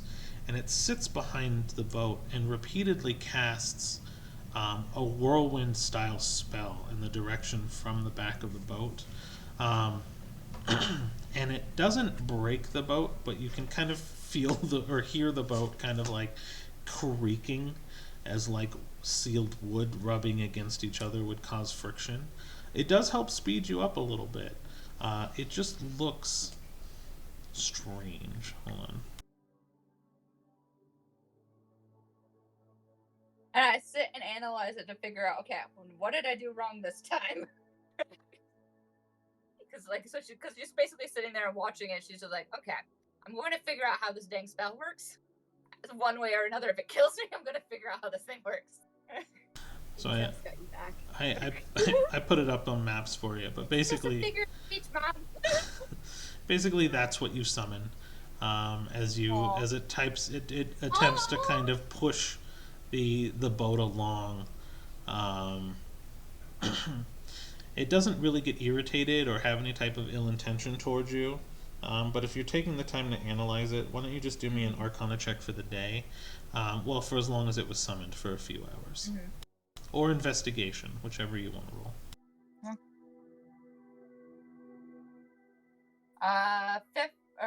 15 for Arcana. All right. You had the right idea behind the fact that it was alive. Um, but it was still being forced to kind of live at your will. And so you realize that there's not really going to be a true symbiotic relationship with um, anything that you summon. However, you've learned that probably a little bit more control over it going in the future. That um, keeping it smaller will get you a small effect, and then the bigger the spell circle and the bigger kind of the offering, the more of a relationship you'll have. However, if you do it as a large spell with no offering, it'll go out of control. So you kind of understand that there's a little bit more to it. But that's what you'll get with a 15. Does that make sense? Okay. Sounds good. Are we going to figure out these spells, or go move on to the next things in the book when we're not on a boat? We have very bad luck with boats. All right. So we're testing new spells on it. And so that's kind of what you were doing there. So Leah, you notice a speed boost from the boat. And it's actually really funny because one of the manticores was about to land on the boat to give you an update, and the wind from the wind elemental kind of pushes the boat, and it like zooms out for a second, and the manticore like catches the whirlwind and like spins out, and then just kind of looks like irritated and pissed off as it comes back and flies back around and kind of land on the deck. Excuse me, and give you a report of the reported position of Mike, and kind of asking for a little bit of an update of where you're going and what your plan is, because they're kind of interested in what you're doing. And she gives a full update. And she basically says, so I think you'll enjoy this. We're off to kill some goblins who did nothing except piss us off. But physically they've done nothing to us. They just pissed us off, so we've all wanted them dead for a little bit, and now we have a decent reason to kill them. Not like we really needed one, let's be fair. And yeah, but if the 23 of y'all want to head out and keep an eye on Mike and just do whatever you want to do, as long as it's not too destructive, that's totally fine. And just meet back up whenever I call out. And so it shall be. And the manticore kind of smiles a really big grin when you mention the murder for no reason. And you hear its words just kind of whispered to you specifically. And it does it to the intention of trying to make it hard for everyone else on board to hear. And he says, an offering of flesh from your kill will always be welcome, especially if you need help disposing of any evidence. And basically that was like, you get the intention that they're trying to like be involved somehow, because you are their form of entertainment. Well, if 23 of you want to split one goblin, Like a little order. yeah. And he kind of nods and is completely grinning ear to ear at the thought. So they will be around. At least some of them will, if needed. Love it. Okay. But yes, so it will take a couple of days to His travel. was just too distracted by her wind spell. Okay. Alrighty. So we'll speed this up because travel will be uneventful, sans whatever you wish to be doing. So you'll have, let's say, 3 days by airship to Actually, get you where have- you're going. Do you have two things I want to do? One of them is I'm gonna go up to Leah. Hey, I had a bit of an idea to make this whole goblin thing easier. I don't know that specific town very well that we're headed to. But if we can find some more, disreputable sellers and that sell like poison, I might be able to work something out. Either buying the poison or, get a little creative. I like the sound of this. I mean, specifically, uh, I've never gotten to lay my eyes on purple worm poison before, but I've always wanted to see if I could use that and use it, conjure it, see what I can do. So this does give me that opportunity. That's gonna be tough. That's gonna be pricey. Not if I. But fuck it. All right, and then I will be working on a backup plan in case that doesn't work. But yeah, if we can just keep a lookout for kind of like the more shady sellers, I can probably Are we going back to work the something out. town that Leah knows? You're headed in that direction. So if I believe the first time you guys met the Green Goblins was on the Green Goblins was on the new continent. Yes. So you are making your way back. Yes. And before it took a week, but with the aid of the wind elementals, it is only it'll take half the time, about 3.5 days. So you're kind of headed back, not to the same city that you met them in, but one that's another port town that seems to be very adjacent. You can actually kind of see it in, because I'm assuming you're following your compass, right? You can kind of see both in the distance that they're miles apart, but by air you have a really good view on a clear day. And you're actually headed towards a different port town, but very close to the one where you met them.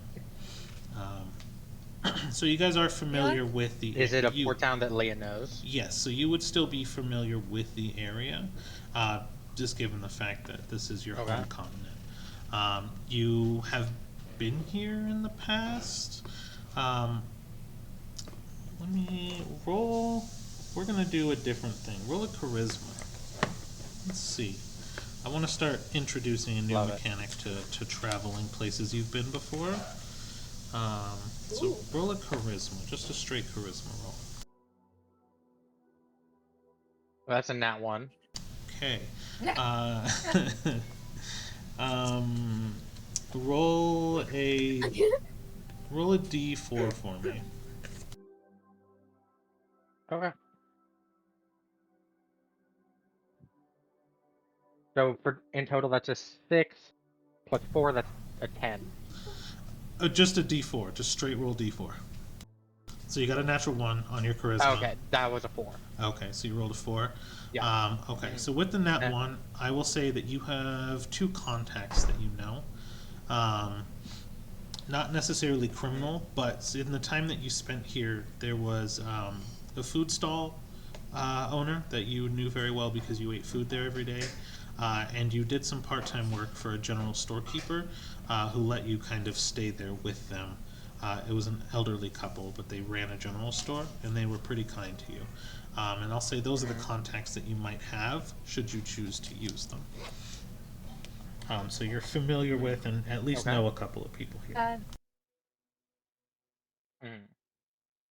And the only thing that Kittis does while on the boat at the moment is she does kind of show Leah her book a little bit, and they flip through. She shows her the elemental spells and what she's been trying to work on with it and figure it out with it, and then she does kind of show her some of the other ones that she's like, whenever we have time and space, can we please Sure. please.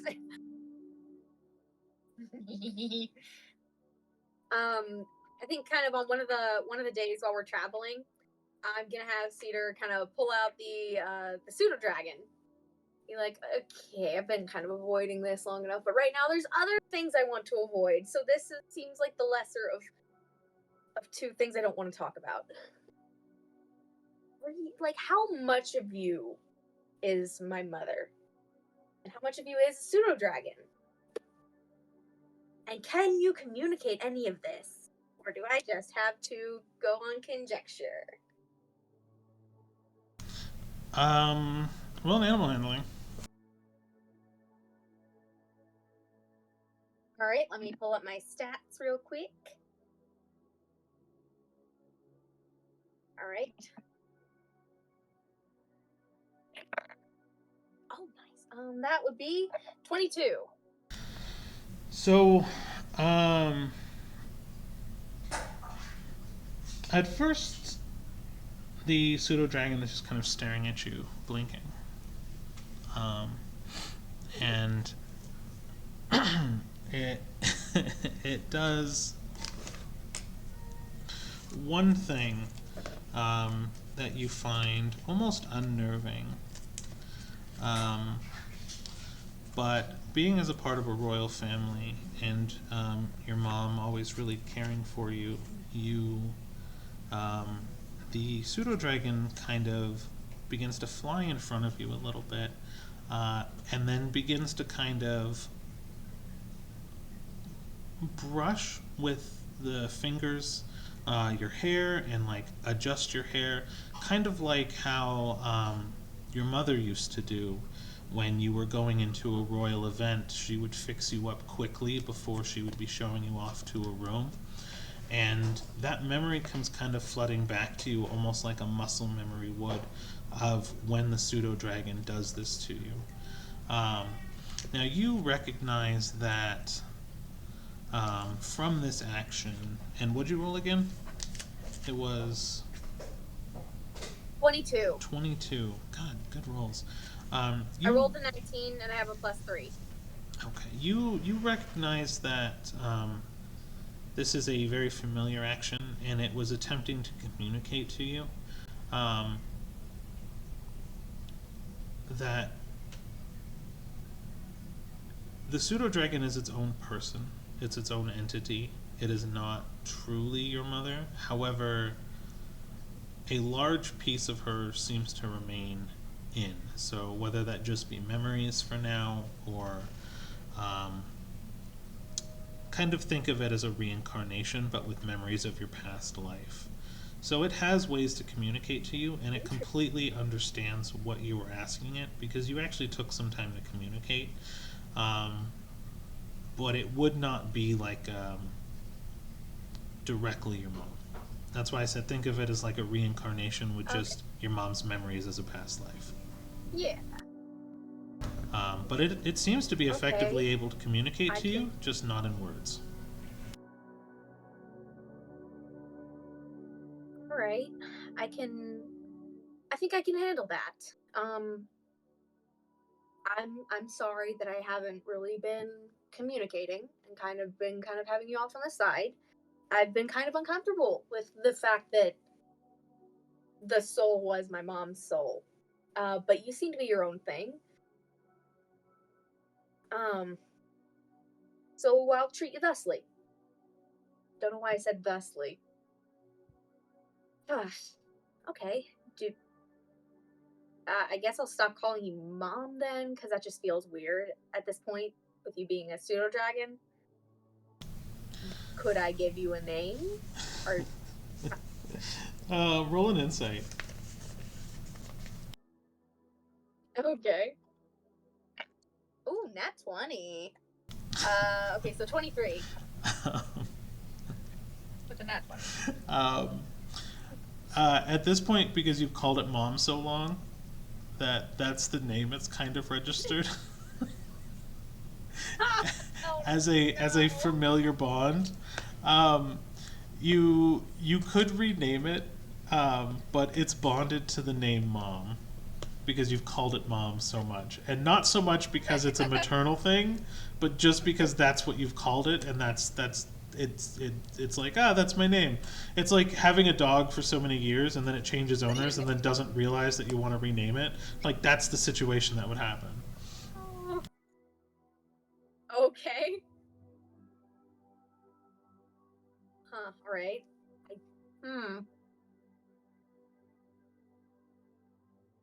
See, this is really weird for me. This is really weird, but I guess just see her being like, I don't even know what to do with any of this information. Hey. I think we can work with this. We can work with this. All right. So, okay, you're a pseudo dragon. So you have that little spiky barb that makes venom, right? Could I potentially, and it's okay if you don't want this, could I have some venom? I need to go kill some goblins. And I was wondering if I could have a little bit of venom, but if the answer's no, I respect that. Let me see here. What would it have? So I know I gave you a basic card for your pseudo dragon, right? Did you? Ages ago. Yeah, I was gonna say because I know we had a basic card. Was it just the normal pseudo dragon one? I believe so. I think you had a unique art, but the pseudo dragon was just basic for now. Yeah. So it was a familiar contract. It was the limited telepathic, and matches just all the basic stuff. It can attack with you. It's just fairly weak until it grows with you a little bit, and it speaks in the language of emotions, right? That's why standard familiar stuff.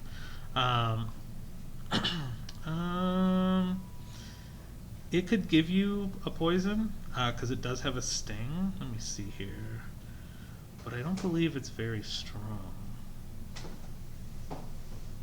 It's a neurotoxin. Yeah. Whatever. Same as it feels for one. Target feels unconscious for the same duration. Yeah. So it would be kind of like a knockout poison. It would lend it to you. Interesting. Let me see one thing. So it begins to kind of drip poison from the horn. And basically it's telling you to collect it in but not by hand, obviously. But it's different because your pseudo dragon has. I'm gonna collect the paralytic with my bare skin. Right? Someone throw you a pair of bare hands. Sounds like an amazing idea. I'm pretty sure Kittis has some just hands in her bag that you could use if you want. It was a joke because she collects body parts I do also anyway. have gloves. Yeah, no, Yeah. I think Cedar's just gonna use like Yeah, I do actually do hands at this point. an alarming amount of hands. I think Cedar's probably just going to use like an old potion bottle or something from like maybe a health potion that has been used or something. So the poison that Most gets likely she would have produced. just like put the bottle back in her. Okay, sounds good. So what you'll notice is that it only fills the bottle half full, and the poison that produced is not a normal poison from what you would recognize or know of from your pseudo dragon. It seems to be more of an alchemical base that you might be able to alter. So it seems to be a poison base. Ooh, okay. And because it couldn't produce anything stronger, it wanted to produce you something that might be usable, not so much as a poison, but as an enhancer. So do with that as you will. You have a half-filled vial of alchemical poison base.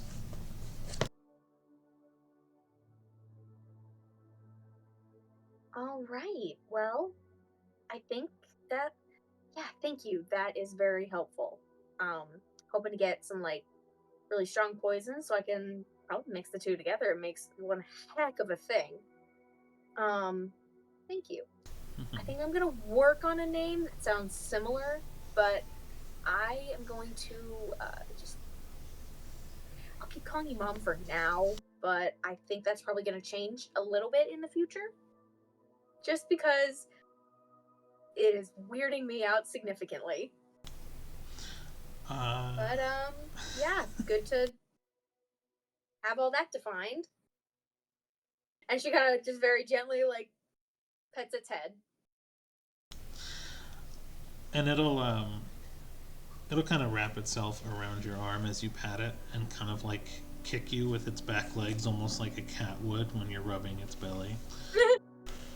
And its intention is just to try to play with you to put your mind at ease, because you've just expressed multiple times about how awkward it is, and it doesn't want to be awkward because you're familiar. So it's trying to play with you a little bit to make you feel a little bit better. One thing does happen though, in your conversation, because I'm assuming you kind of repair this relationship over the course of travel. Let me see. I don't know if you would roll one more animal handling for me.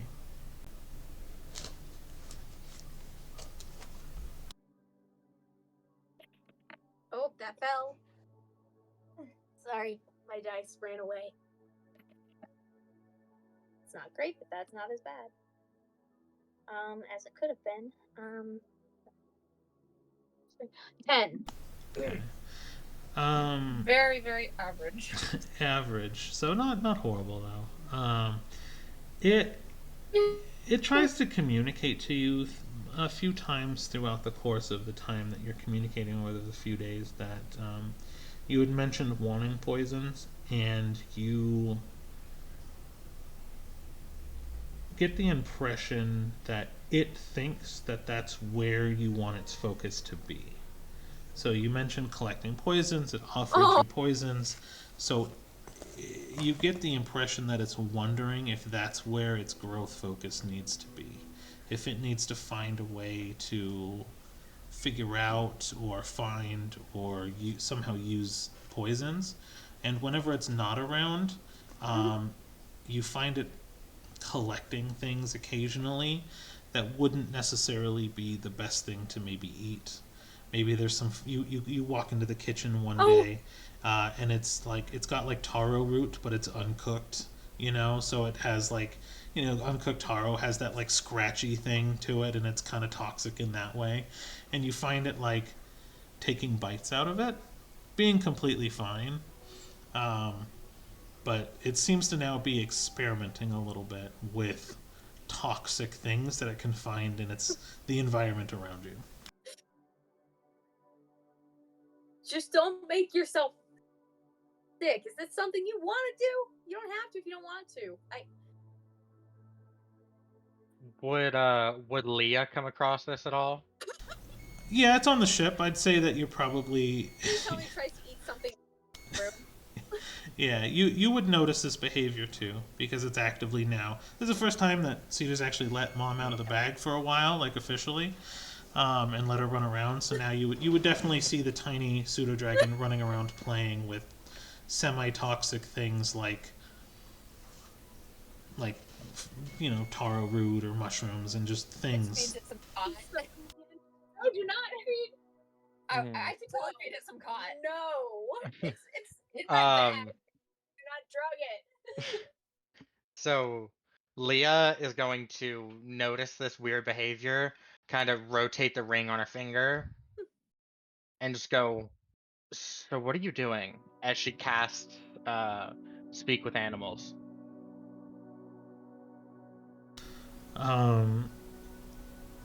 And it communicates back to you in a way where, sorry, I gotta turn this off in a second, but I'll step away for 2 seconds in just a minute. But it's communicating to you that it wants to grow, that it's trying to expand its knowledge, and just by what it's eating, you understand that it's trying to maybe become some type of poisonous creature. Now give me 10 seconds here. My stove is going off. I gotta just turn off the timer. Yep. No problem. It's like my master wants me to make poison. I will make poison. I will make poison. I love that it's just like trying to eat an entire taro root whole. It's like unhinging its jaw like a snake. So it just comes into the kitchen and it's just, what are you doing? Spit that out. But so Leah just goes, I think I might be able to help with your experimentation. It perks up its ears and it's kind of staring at you like, okay. She's gonna just cut open her right hand and go, I have a very potent poison running through me at any given moment. Oh, you were. Oh, Rain! My I have my plans. pseudo-dragon. I know, I have plans.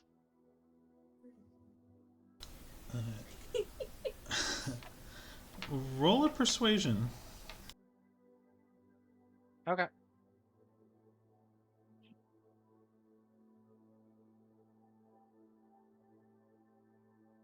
25. Okay.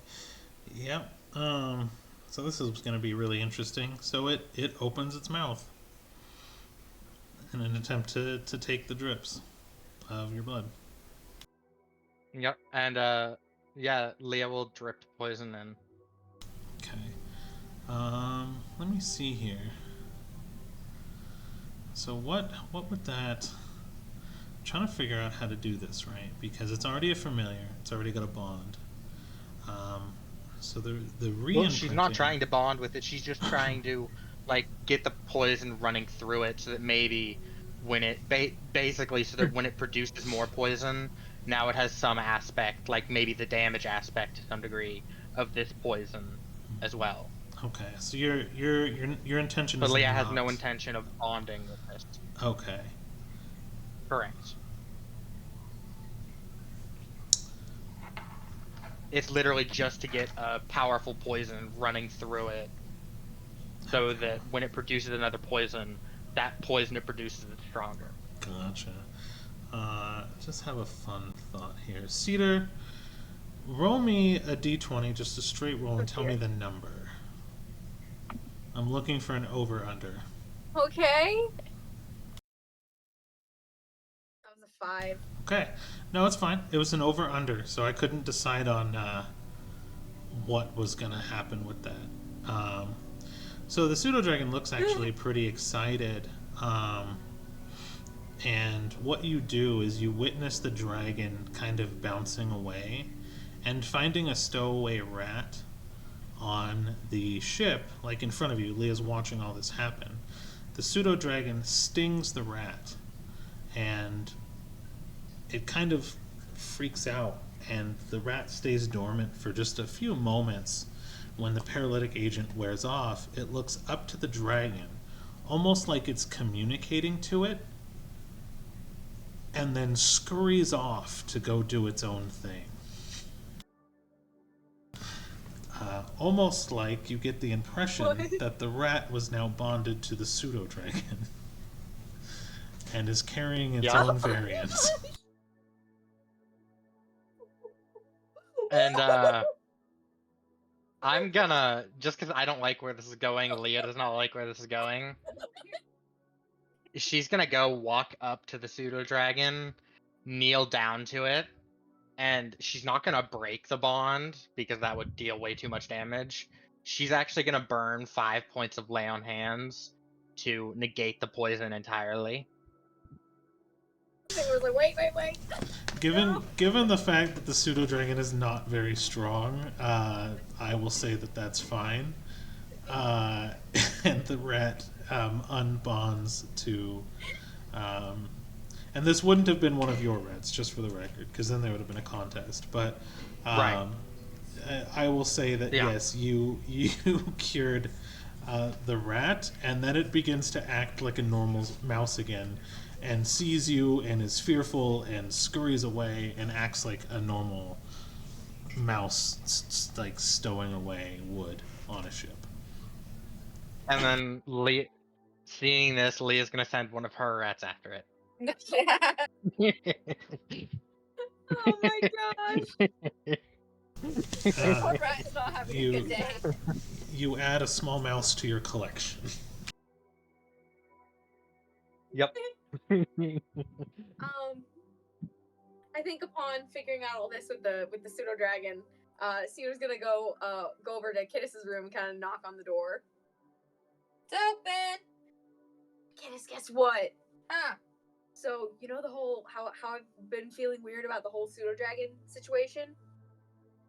I mean, no, but go on. Oh, sorry, I didn't figure. Well, see, you know how the soul was technically my mom's soul? Yeah, we did a little replacement. Right. I've been feeling weird about that for like ages, which is why I didn't really interact with it a ton. Okay. You met my parents. Yeah, but it's now a dragon. Well, I didn't know how much of it was a dragon and how much of it was my mother, and so just the whole thing felt really weird. But I actually went and talked it out with the pseudo dragon. Apparently, it's its own thing. Cool. So I don't have to worry about that anymore, and it's actually pretty cute. But yeah. Very cool. Also, it's running around and eating toxic things.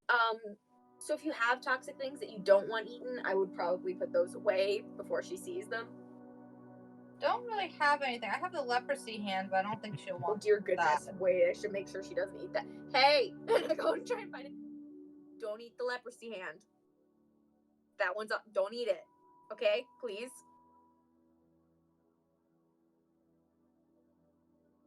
It looks down and kind of shakes its head for a minute because it wanted to eat things, and you're like, don't eat things that are bad. But meanwhile, it's like, Just it's not listening. leprosy. And it kind of nods, like, not leprosy. But then still Thank looks you. to Kittis to feed it something. I really appreciate that because oh I give it caught. no, you dropped it. It This is like, oh, it's not actually your mother. Okay, drugs. it grabs some of it and scurries away before Cedar can see or stop it. Oh, Kiss. I gotta better take the caught out of my inventory. And what? It's not Yes, that dangerous. It's just basically makes you high. Yeah, but now we have a coked up dragon pseudo dragon running around. It's more of Ship. it's a hallucinogen. It's not like Oh, that. that's just. Why do you say that like it's better? It's better. I don't think it is. I'm gonna go find that pseudo dragon. I want to see how the poison affects it. I'm gonna follow you just to make sure nothing happens. She teleports so you can't follow her.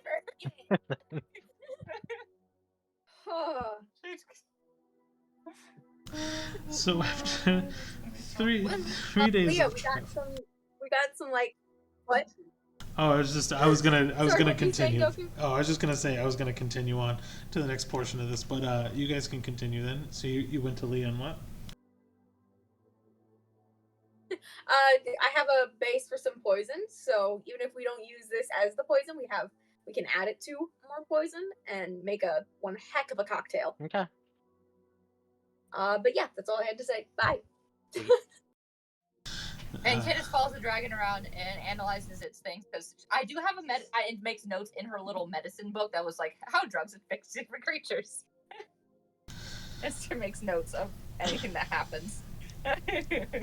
So I'll say what you observe as you kind of catch up to it as it eats some of the cot, and it lays kind of down on the floor, like completely lethargic and unresponsive for a couple of hours, and then wakes up and completely fine and refreshed and normal. But you notice that some of its scales, every time it seems to take in something toxic, seems to kind of, how they were kind of vibrant before, some of them actually take on a more matte and solid color, and it kind of, you notice the specks change of color or altering every time it takes on a new toxic thing. So you kind of fed it caught, and then it got the bonding poison. So now it looks a little different, as there are more solid and matte colors speckled through its pseudo-dragonness. But that's what you observe as it's laying there in a drug-induced coma for a couple of hours. And after that, Kittis just spends the rest of the trip playing with her pets. Cool. So, you guys travel for 3 days like this, just kind of the dragon experimenting, and everyone just seems to be a little bit more relaxed. And You come up to a port town that Leah is a little bit familiar with because she spent some time here. But the compass, when you guys get near the city, seems to then begin kind of spinning. Like the destination or your object of what you were going for is nearer. Um, and did you want to kind of land on the water on the port, or did you want to put it somewhere else for now? I did drop the city onto the map, I believe. Yeah, she would probably uh she would probably land on the water, and then once everyone disembarks, she would collapse it. Okay, perfect. Um, so uh, there are definitely some dock workers that witness you kind of land on the water and kind of skate your flying ship in, and everyone's just kind of awestruck, like, who's this rich dignitary coming in with this extremely expensive magic stone boat, right? And then this ragtag group of Dragons and their weirdos, pets exit the boat. right? You got dragons, you got fluffy dream creatures and spinning things and snakes in top hats, and basically this circus almost disembarks from this boat. It is. Right. Um, and the one of the dock workers kind of approach you and um, was about to ask for a mooring fee, but then kind of decided against it when the boat folded up, and he kind of looks at you and goes, "Just for documentation purposes, how many and how long you staying?" 4 and probably no longer than a couple of days. All right. Well, there is a visa fee for the city. It's going to be 1 silver per person, and it lasts 10 days. So if you need to stay longer than 10 days, please seek out one of the dock workers or the city guards and renew your visa. And he kind of hands over 4 wooden sticks that are completely bright and illuminated that seem to slowly be getting darker as time passes. Um, kind of like an hourglass, like a magical little hourglass, and he holds his hand out, expecting the silver.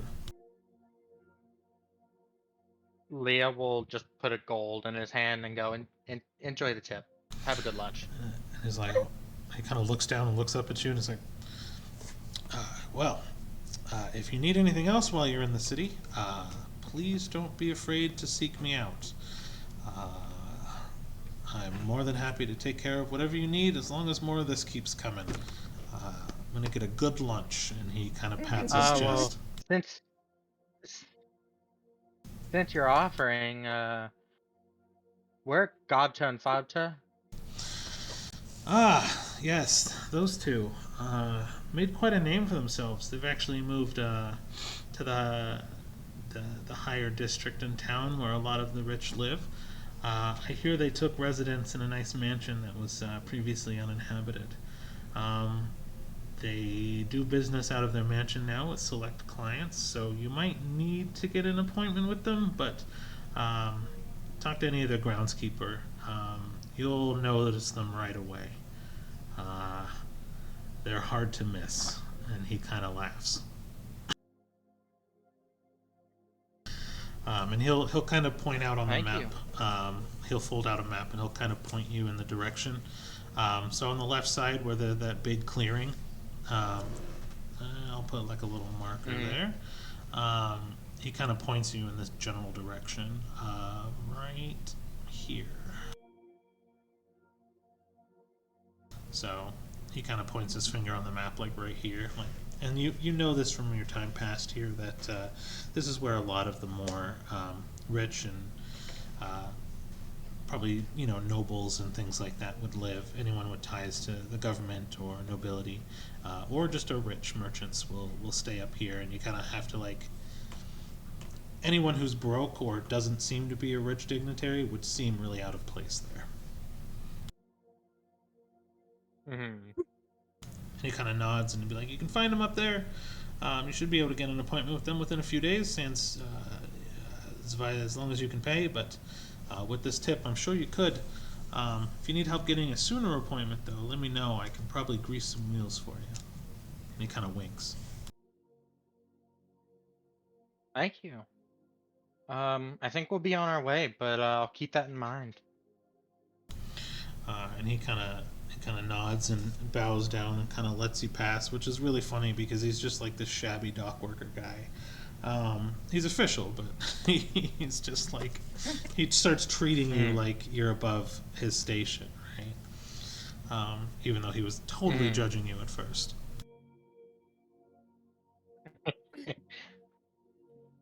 The power of money. Yep. That'll be the title for the episode, The Power of Money. Of money. Um, It's good to be off the ship, though, to be honest. so let's find somewhere to stay, and We're gonna feed people the entire town. man, you gotta rephrase that. But yes, we can do that. Then you should probably go shopping like we discussed, right, Leah? Mm-hmm. Do you have any idea? Like you've lived here before, right? You said you've been here. Ish. Yeah. Okay. Do you have any idea of contacts or like anyone? I have one thought. Y'all go find us an inn. I'll go talk to the people I know, and I'll just meet y'all there. All right. Yeah. We're finding a nicer one. Yes, I know. We won't. The towels won't make you dirtier than when you. Yeah. Yeah. And Leah will just hand Cedar 5 gold from the party stash. Thank you. And Cedar and Kittis go to find some Accommodations accommodations. that are not Yes. poor quality. Yes. Never again. Never again. And so Leah's gonna go talk to her contact at the food stand. Okay. Let me see here. Your I old might just pick friends, a boba tea cart. right? It's my contact. Can I Alright. please have a strawberry boba? So you run into a familiar face quite quickly. The stall is in the same exact place as it was where you remember it as a kid. And your friend there, we're gonna call her Tessel, because that's the name that is on my sheet next to use for females. So her name is Tessel. You have not seen each other in a few years, right? Probably maybe 3 or 4 years since you were probably last here. You left the monastery 7 years ago. Yeah, we'll call it 3 years-ish. Yeah. That you were here. Okay. And she's selling little fried lizards on a stick. But they are extremely tasty. And they taste like just those chicken skewers you get from like Chinese buffets. You guys ever have those? They basically just taste like lizard chickens, and they're perfectly seasoned. And there's actually a small line but when she sees you, she actually like puts down and stops what she's doing and like runs up and hugs you. Leah's just gonna like kind of pat her on the head because she's just that tall. And go, it's been far too long. Do you have a minute to talk? Sure. I could close up shop. It's been forever since I've seen you. This is awesome. And like some guy was like literally asking for like 3 skewers, and she hands him like partially cooked ones, and then like shuts the front shutter on her stall, and like completely like he's just like, oh, and looks super sad. But then she kind of like takes your arm and starts strolling through the market center with you. Well, so the first thing Leah's gonna ask is, So how much are you selling those for these days? Oh, you know me. What they're worth. As far as a regional delicacy that you can only find in the desert. And she just kind of snickers. Uh, a hustle's a hustle, but pretty good money. Naturally. 2 or 3 silver each, depending on how big your wallet is. But that she's literally Okay. like, from time past that she's literally just like gathering them from the street, putting a couple spices on them, and like frying Hmm. them up. Well, for closing up early, and Leah will place 5 gold in their hand. Ooh, I don't know if I can take this. That's. I mean, I know we're old friends, but what a. This seems like you're about to ask me something before we even get a chance to catch up. And she kind of like, she'll take it, but now she's a little apprehensive. I mean, you wouldn't be wrong. I'll put it that way.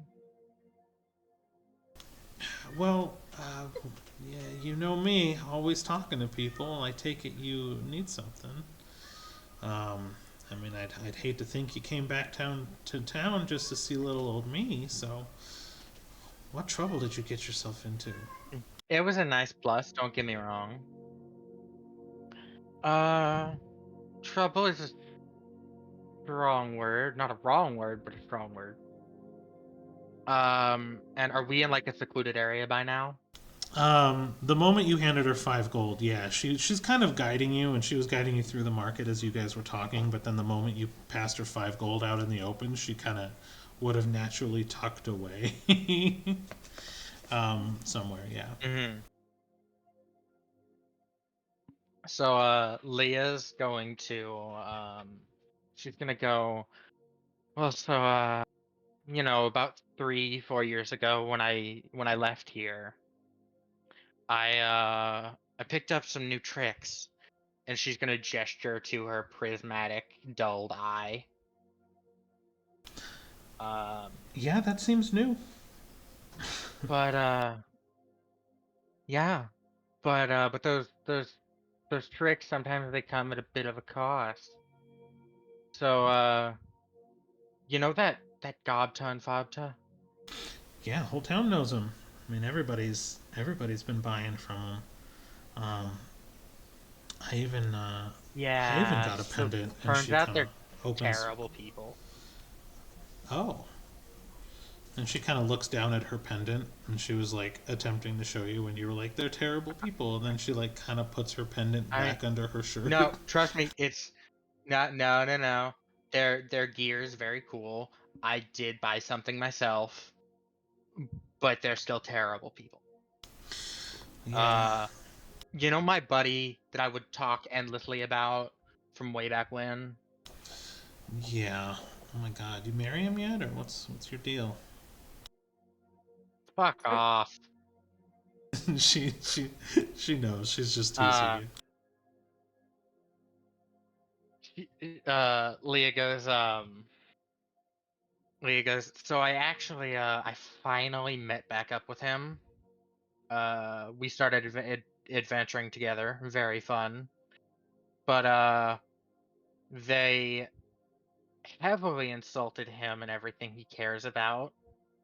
Tried to tried to buy one of my other party members' near and dear possessions, and just were all around kind of dicks in like a nice way. It was weird. Yeah, it sounds pretty on Leah brand for learns them. what passive aggression is. I mean, Yeah. I wouldn't trust them as far as I can throw them, but the money's good and the market's good. I mean, they're definitely hoarding a lot of riches that I'm sure a lot of people would be very eager to get their hands on. But I mean, you're right to not trust them. They show up one Um. day out of the blue, and so what's the plan? So basically, to cut to the chase, about a week and a half ago now, my buddies and I fucking died. just downright. You look pretty good for a dead woman. Go on. Right. But no, we got brought back. But in exchange for the power I need to kill the guy that killed me, I have to kill the goblins. And her face just kind of drops for a second. She kind of stretches and pops her shoulders and cracks her neck, and she's like, hit jobs are going to be a little bit more than 5 gold. And she kind of, like... No, I'm not asking you for help. I'm more asking you for information. Because last I remember, you had about way back when, you had a bit of a rodent problem, if I recall. I mean, yeah, I mean, information I can do. I'm in literally the middle of town at all times. I mean, I would definitely be, I mean, especially for 5 gold, be more than happy to give you whatever information you need. That's for sure. Killing would cost a lot. I'd have to outsource. So, oh. No. You would outsource to me, probably. Let's be honest. Yeah, probably. There's no issue that I Yeah. could take care of that you couldn't, I'm sure. But what do you need to know? Where do you get some strong poison? Like strong shit. Underhanded route, huh? Do you need it to look like poison, or does it not matter? I just need it to be poison. Okay, so you don't... It couldn't matter less. I just needed to actually be poison. Gotcha. So... okay. So... shouldn't be a problem. How about this? I know a guy. He's a wizard. But he's a bit of an alchemist on the side. And he can probably get you what you need. As long as you can pay, but she kind of pats the 5 gold or shakes the 5 gold in her wallet. I'm sure that wouldn't be a problem. I mean, poison's strong enough to kill a goblin. Do you just need it in raw form, or do you need it in some form of needle? Pretty much. Okay. Well then, tell you what. You and let me know I'm where not you're staying. necessarily buying. I'm more browsing to see if I want to buy. Gotcha. Okay. But I'm more than open to actually buying. I'd just like to see my options first. Of course.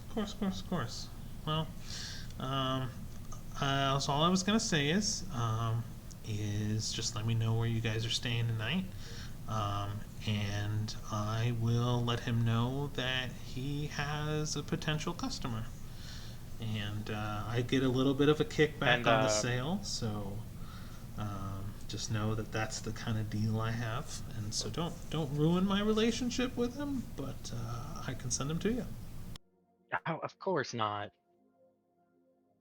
And Leah will just quickly over the mind link ask what inn we're staying at, and then when she gets a response back, she reports that to Tessel. Yeah, what inn are we staying at? Yeah. I put it up on the maps. You will be finding the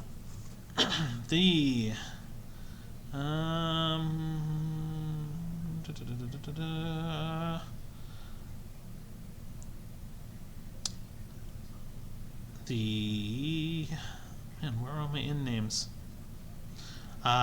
You will be staying at the Stout Dragon Tavern. You kind of walk up to the building, and it's really interesting because it kind of draws you in, because the actual front entryway and say kind of like the oh my god, what's the first room that you enter into a big house? Like it's like a little... foyer. The foyer, right? The foyer is actually modeled after a dragon's mouth.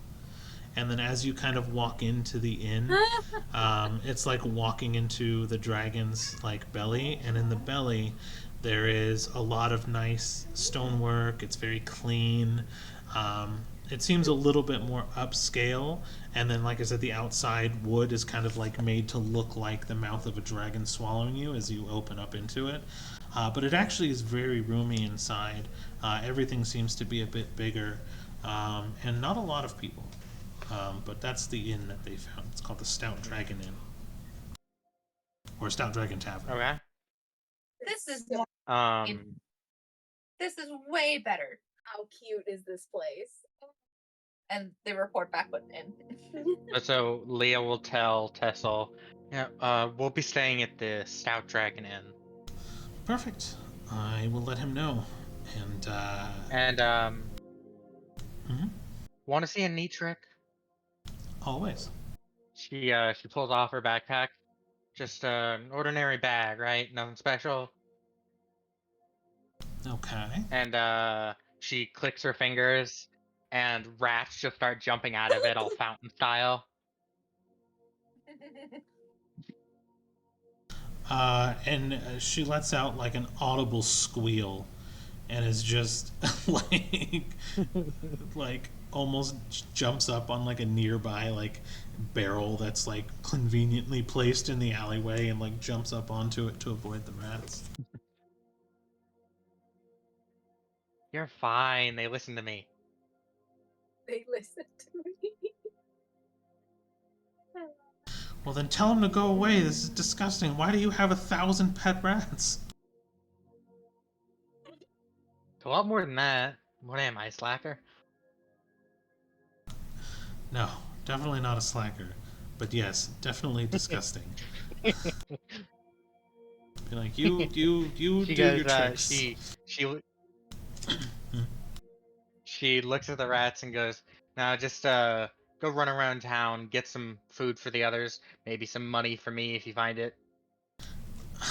And they all like literally, the moment the order is taken, like heard, they all disperse with purpose, as opposed to just kind of wild. And I only send out like 100, so it doesn't look too suspicious. All right. And she kind of just looks down at you and like jumps off the barrel and brushes herself off and be like, I'll send them your way. Next time you want to show someone a magic trick, make sure the party would enjoy it. But I'm gonna go back to work now. Who wouldn't enjoy a fluffy rat fountain? A sane person, my friend. A sane person. And Where she the just, fuck have I ever been sane? a fair point. Should have expected this. Yeah. Yep, I should have. Okay, well, I'm going back to work. I will send my friend your way. Good luck with whatever you need. Let me know when the job is done. Genuinely been nice to see you. It's been nice to see you too, up until a certain point. Ow. And she kind of smiles. 3,112 little hearts just broke. You know, they are tiny hearts, so it's of no consequence to me. Unless they can gather my my lizards for the next couple of days, so I don't have to work for them, you can keep them to yourself. And Yeah. she just kind of pats your shoulder, and They can do that. she's like, "That was a joke. What? No. The little disgusting rat feeders all over the feed I'm feeding customers. Make sure no one sees, and put them in the little chest underneath the and she put them in the little chest underneath the stove, and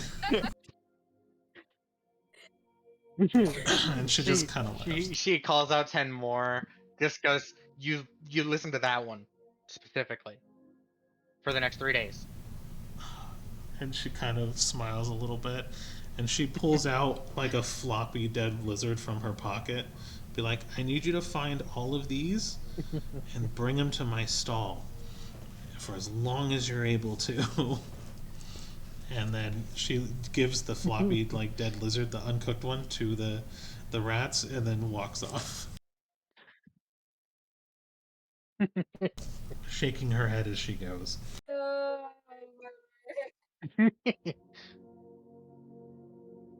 So, You're not good people at this game. Nope. all right. So we cut to Cedar and Kittis at the inn, enjoying themselves. I'm assuming, I'm hoping, as a couple of rats As go long by. as it's like Kittis is gone already. A bath, and and use up some more of her soap, and just like this is great. Yeah, Cedar took a quick bath, and now she's kind of just reading in her room. With the pseudo dragon kind of like sitting by her side, like just petting it as she waits and reads. Kittis is just vibing in her bath. She's gonna be spending a while in this. All right. So you were all able to kind of get. just feel like in the very much like this. Sorry, I think the delay might be on my end right now. I keep hearing and talking over you guys, and I'm not meaning to today. But go ahead with your description. And my bad. No worries. Oh yeah, no, I'm just saying that like she's literally taking a bath in like the very much a manner of this is the life I want. And just chilling and chatting with Philo. He kind of jumps down into the bath with you and makes like a huge splash, and it's kind of like rocks your relaxation for a moment. But then he like comes back up and just floating on his back like a little otter with his feet in the air. I've missed having you around, buddy. We're gonna feed you well tonight. And he kind of claps both his hands and his feet kind of excitedly together. And it just makes like a little clap, clap, clap sound. So he's excited. You each actually were able to purchase your own individual room. They're actually pretty big. There's a little bit of noise because you can kind of overhear what's happening in the tavern. You guys actually got some lower floor rooms, but 3 individuals. What's unique about this is that it probably goes up about 4 floors, and each floor has its own tavern area and its own rooms attached. So there's almost semi-privacy in each layer, and you guys are actually just kind of on the base layer, base floor, because it was the cheapest and what they had available at the moment. But you all have your own individual rooms, your own individual spaces. There's a little bit of space, but you notice there's actually almost like magic running through the walls that is artificially keeping the temperature like very stable and very comfortable, and it's super upscale, and it probably is about $1 a night per room. But he gave you a little bit of a discount. Alrighty. And that'll include some meals and a couple drinks as well. Yeah. Sounds like a nice deal, honestly. Kittis will probably be spending most of her time in the bath until Leah gets back. All right. Yeah, Cedar will probably just keep reading. Cool. So the night kind of passes. Leah, I'm assuming you make it to the inn.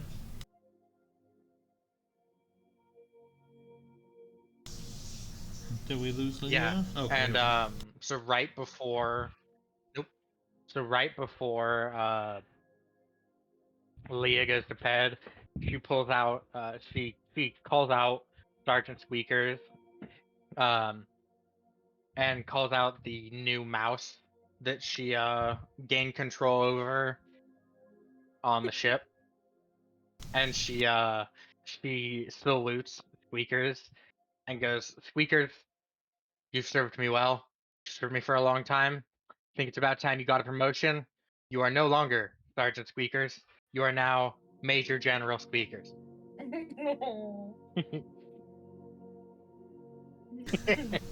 Who's the general? General, respect him. And Do you not respect the General Squeakers? and then Leo looks over to the mouse and goes, "And you are very cute. Thus, I have decided to promote you specifically, and give you a name. You are now Private Peanut." And it kind of emulates what Squeakers is doing, and like stands on just its hind legs and kind of stands upright and gives like this little mouse arm salute, and then like does a quarter turn over to Squeakers and then does a salute to Squeakers as well before returning to all fours. Too cute. This is too cute for words. And then Leah goes to bed.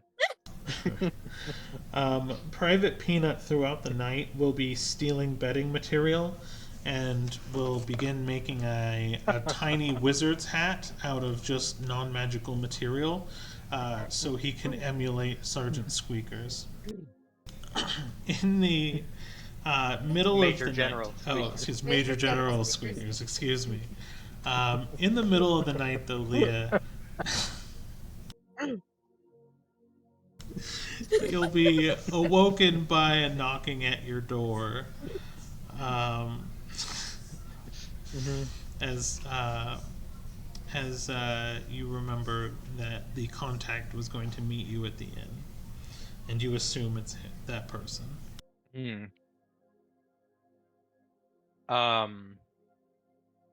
So Leah will open the door, and go, "Hi, did not expect someone this late / early, but I did ask for you, I'm assuming.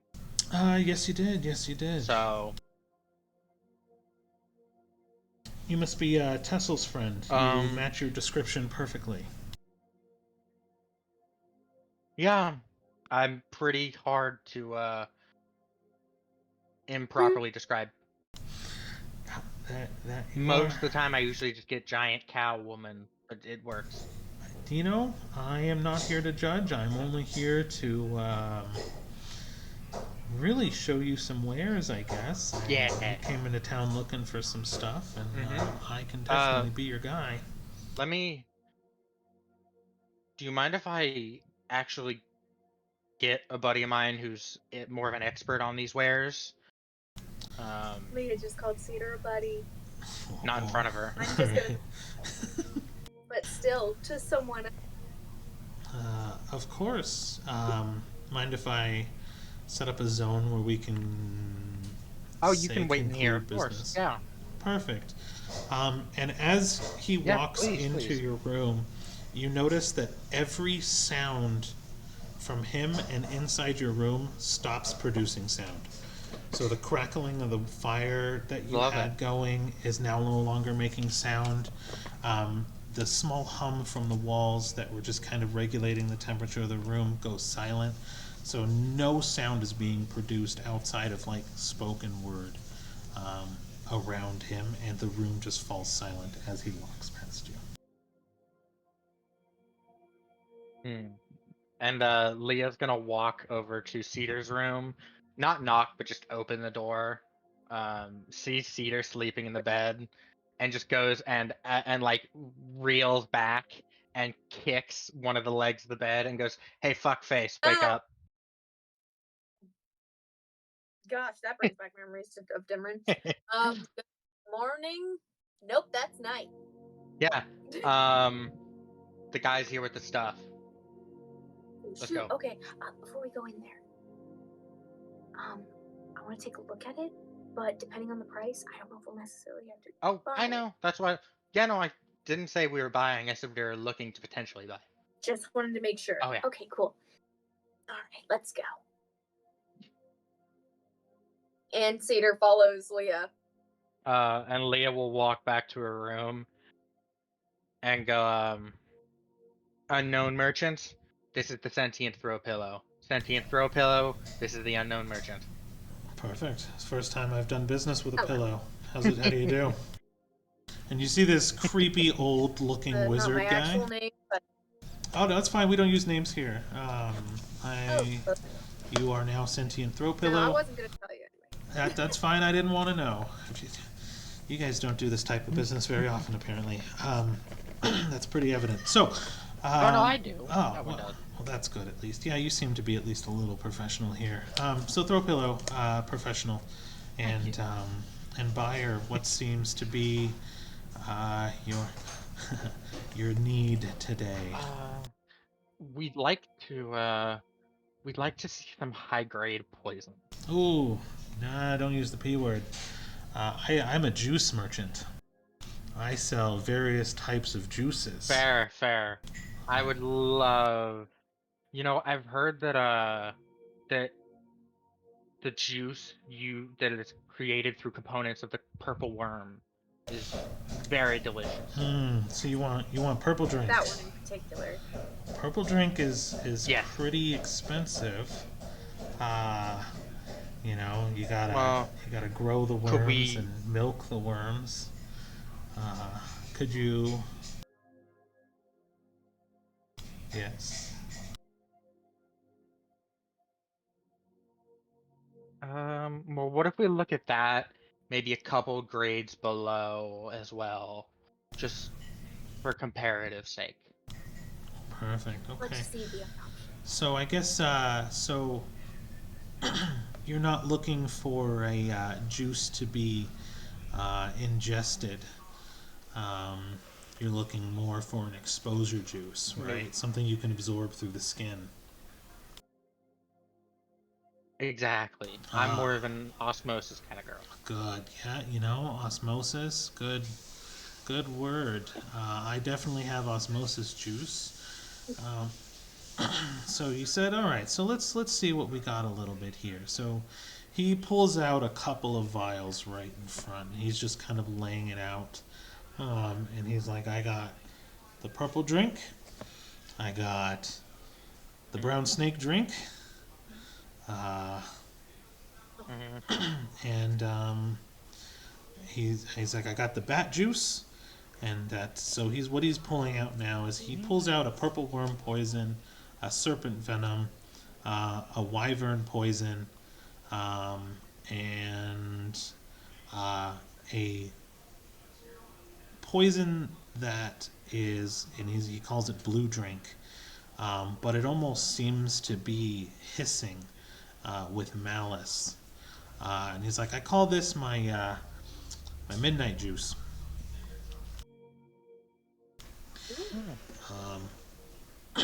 And all of these Now, would what be are we looking ones. at with this midnight juice? Well, the midnight juice is actually something that I used to get from, those elves that hang out at night. They never really go in the sunlight. Their skin is all purple.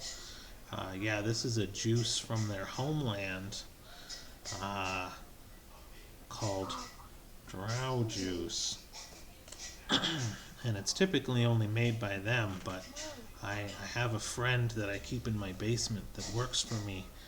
Um, and really, it's one of those ones that, knocks someone out for a couple of hours.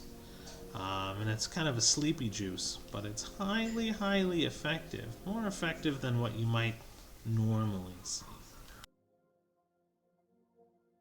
Mm-hmm. So, non-lethal, but just as effective as the purple juice, Right. if you catch my drift. Here, do you mind if I let that one just look over the midnight and the purple, while I inquire over the serpent? Of course, yeah, no, I got the snake juice, no problem. and he hands it over. He's like, I'm assuming you know how to handle this, Miss Throwpillow? Excuse me, pardon me, sentient Miss Throwpillow? Yes. I I definitely do. So Cedar's gonna get the purple worm poison and the midnight poison. Mm-hmm. And What? oh no, and just not buy them, but just look them over. Yeah, I'm gonna just examine them both really hard. Okay.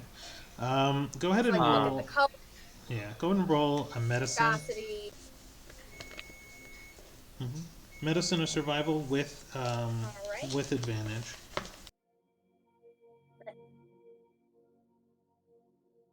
With advantage, nice.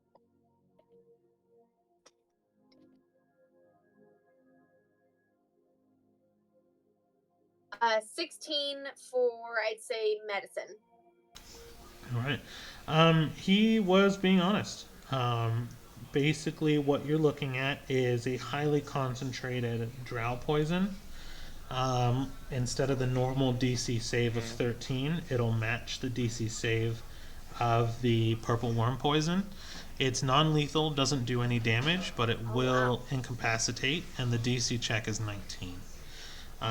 The purple worm poison seems like completely ordinary purple worm poison, and it is literally just damage and half as much on a save, and is your standard damage roll.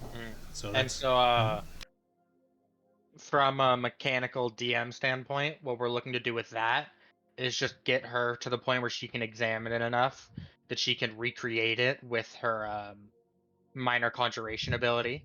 Because there's actually no rule that says that is not allowed. It fits. As long as you kill person. But then Leah will buy a vial of the serpent venom. okay. So minor, you're gonna attempt to minor conjure the. Later. Not at this moment. Now. No, not at the moment, but that's Later, your but yes. intention. Hold on. Uh-huh. Is that a loophole to get around spending money? Give me a second here. Yes, it is. That's the whole reason why, because I'm actually the one that had Cedar go Conjuration Wizard specifically. Way back when. Wizard along with Rogue. We've been planning this for years. Yep, quite literally. Literally. Non-magical item that you've seen. one's the Son new of a bitch. Really? Really? Ah, man. I would not have given you such good shit. Man. It's a pain in the ass. Okay, so the trick is here with this is that the poison will disappear after an hour. So Right. if it is a lasting poison, the poison will disappear and need to be reapplied. So that's the throttle point. So if they're unconscious for the day, Right. because of the poison, it only actually lasts an hour as opposed to the day because the poison literally disappears from their body. Right. So, so why have I never? I'm mad because I never thought of this. I don't plan on this. No, that's the most underhanded crap ever, and I'm mad that I've never thought of this. Like I've had rogues for so long that I'm so mad that I didn't just put a dot into wizard so I can conjure. We've been planning this since before the campaign. Yep. So I just gave you thousands of gold worth of poison at your fingertip. I just gave you, son of a gun. All right. Analyze the chicken copy it. So. But so once Okay. Cedar's done looking it over, and hands it back, Leah's gonna go. So what do you think? Is any of that what we need, or just this? I think that the brown snake juice will do just fine Okay. for our purposes.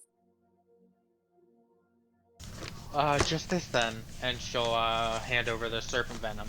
All right. I'm not gonna make you roll deception because I have no basis for calling you out on your bullshit because you're actually buying something. All right. So he grins. Unlike me. No, I'm kidding. This is great. So he cracks a really broken toothy smile. And he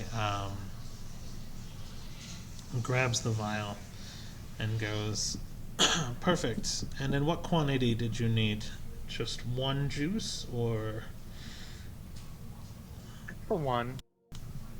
Okay. The one will suffice. Perfect. Well, Serpent juice usually runs around 200 gold. You know, I made the house call in the middle of the night. Not really room Oh, for of course. negotiation. And she'll put down 230. Oh.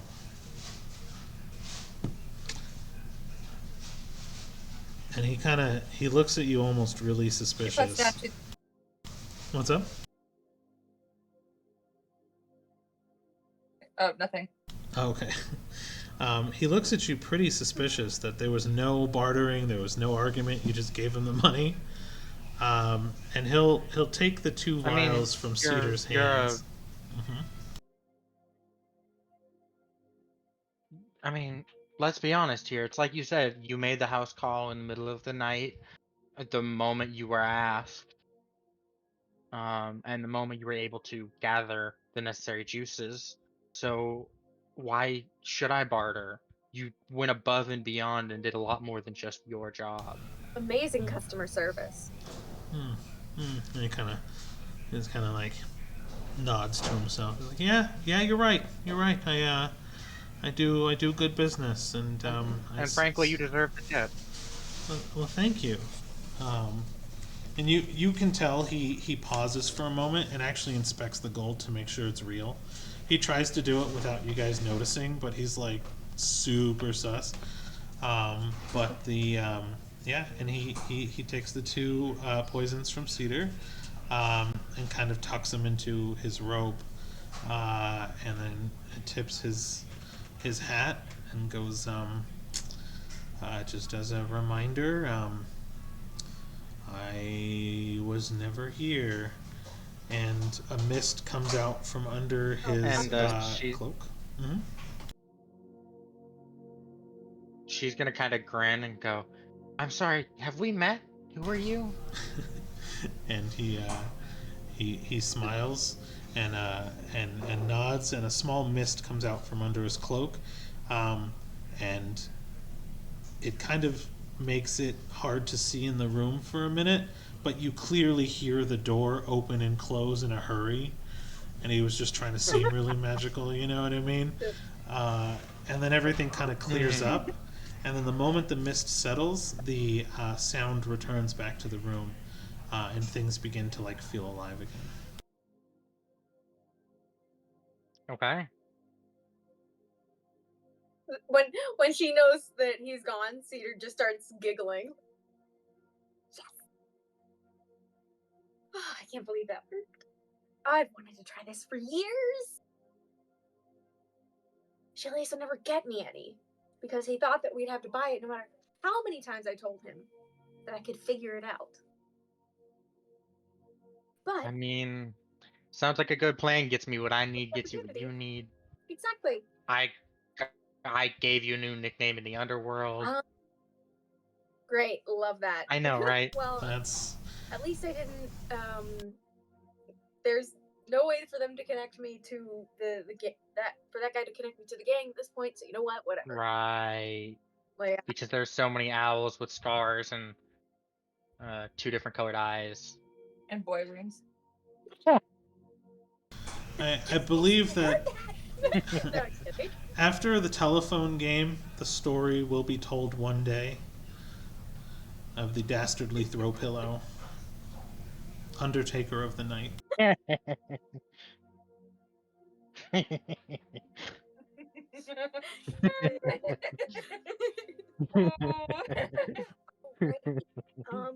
can test it out now before before we sleep because I assume we're not going to finish the job tonight. Right. So I can test it out. Do you want me to test it out on the midnight juice or the purple juice? Oh, purple. Midnight's next to worthless. Just because, from my understanding of what you can do, it'll only last an hour. Because once it's gone, it's gone. True. But it's still a nice knockout for an hour. For real, that'll be a great escape method at some point. And Cedar kind of rubs her hands together, and then just kind of does that and that, and then she does this again, and then the bottle should be in her hand, I guess. Yep. So you conjure a perfectly recreated vial of purple worm poison, Poison. normally harvested from dead or incapacitated Oh my purple God. worms. But yes, um, it is a standard vial. They will be subjected to a 19 DC Constitution saving throw, or they will take 12 d6 poison damage. On a failed save, and then half as much on a successful save. Um, you can lace weapons with this. That's what the intention is behind injury style poisons, is to break the skin and introduce it in some way. So if you do lace your weapons with it, you do have to have a successful hit for it to introduce the poison. Um, Right. and you'll have to reapply it every introduction. So it'll be used up. So if you stab someone with it, once your weapons are laced, it'll use it until you reapply it. However, it would not be very difficult for you to do given your ability to conjure. So it would be more dependent on your spell slots. You can hear the sass in my voice, I'm sure. Oh. It's Yeah. great. It's hilarious. It's funny. I almost want to. I almost want to say something to piss you off even more about this, but I don't know if I should. No, go for it. As long as it gets not me in trouble, I'll fight you. Minor conjuration does not cost a spell slot. Because I am a conjuration wizard. Oh, fuck off. It is their free ability. It is.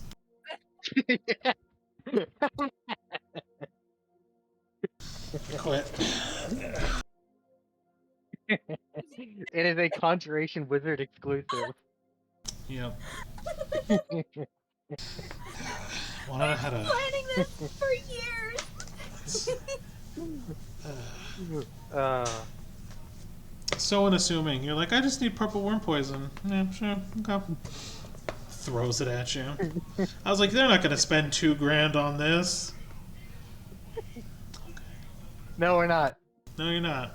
Why would we do that when we can make it ourselves? Why? The cosplayer mindset. Mhm. Why would I buy it if I can make it? What's the saying? Why buy the milk when you can milk the cow for free or whatever? You just limitless milkings. You have a poison cow.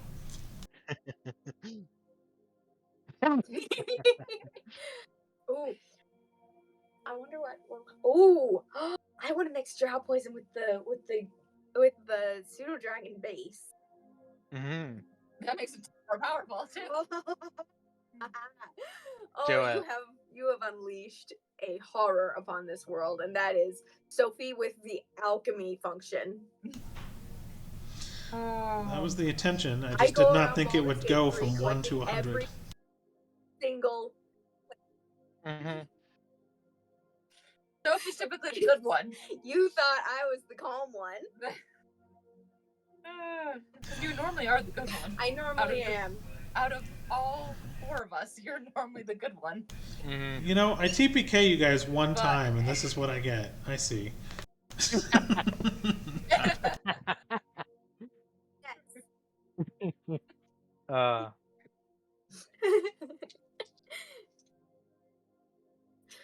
But while they're doing that, I'm assuming it's like at least after Kittis' like 4-hour little trance thing at this point. Please tell me she got out of the bathtub, Oh, she did. She got out of the bathtub eventually and did her falls trance. asleep and drowns. No. I'm free to die whenever. It's just first night. No. Just But Whenever was sooner than we thought. Kittis does eventually wander the town with Philo. And, like, not that she has to at this point, because they're no longer tied, but just kind of like as, like, keep my buddy company while he eats, sort of thing. yeah. And he Just kind of get more comfortable with the area. yeah. I'd say you definitely wander for a couple hours until kind of sun rises, and he does get his fill, and he's glad to do it too. He probably would have ventured off, now that he's able to get far from you.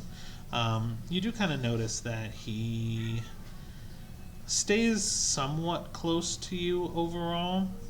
Probably just kind of out of habit or out of like he got so used to being next to you because whenever he got too far, he would get hurt. So he definitely stays a little bit closer to you, and probably doesn't eat all the way, but he definitely gets his fill over the next few hours. And you notice that he's back to his kind of full size after the night. The full size philo that's kind of the size of a koala that you've noticed, and he seems to be a lot heavier on your shoulder too as you kind of return to the inn for after a night of harvesting. Oh, it's good to have you back full size, buddy. And he kind of pats you on the head and Better does like see a it thank you.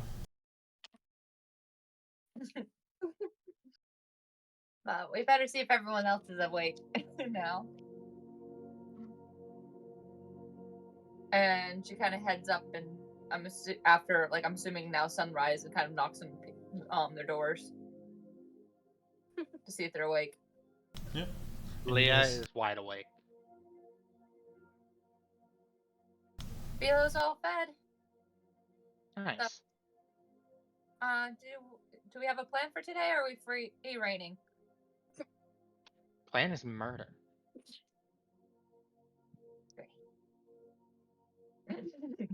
When Cedar sees Kittis, guess what? Have you ever heard of purple worm poison? Do I know purple worm poison from my book? you would have heard of it. Yeah, it's pretty notorious because it is the most expensive poison out there. Yes. Guess who's got a free supply of it? A free infinite supply of it. Did the dragon eat it? No. Conjuration wizard.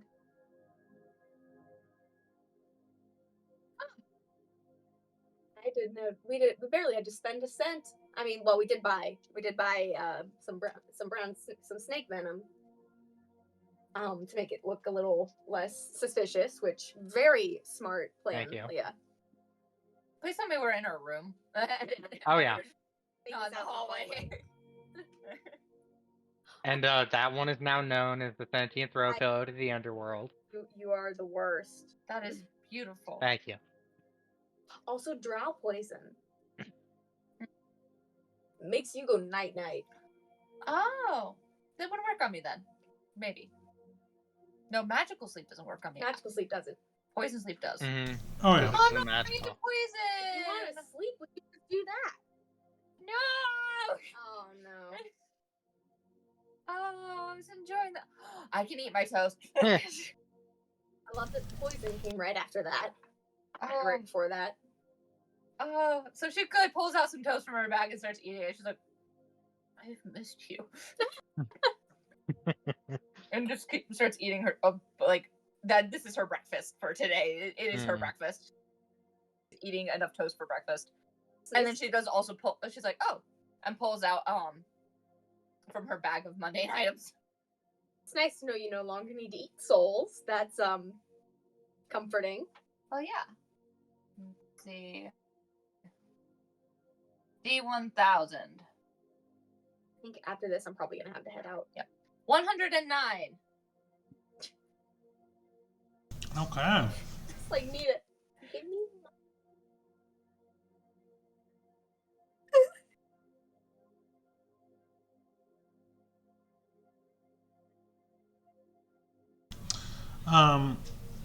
A small cylinder of stone that smells faintly of blood.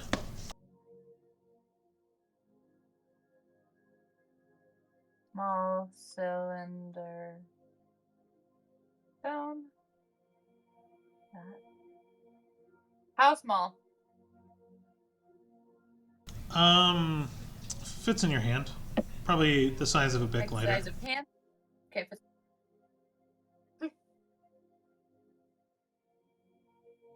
Oops, wrong chat. But yeah, probably the size of a lighter. All right. Sweet.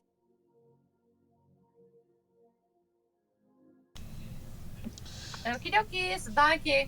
I need a retcon perception perception from Cedar. I forgot to do something last night. From Cedar. Oh dear. Yeah. Well, okay. I'm a little nervous there, but all right. Okay, that's actually not bad. 15. Cool. I won.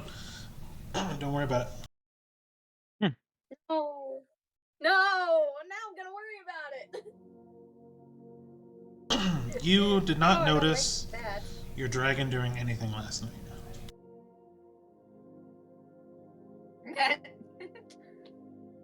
It better not.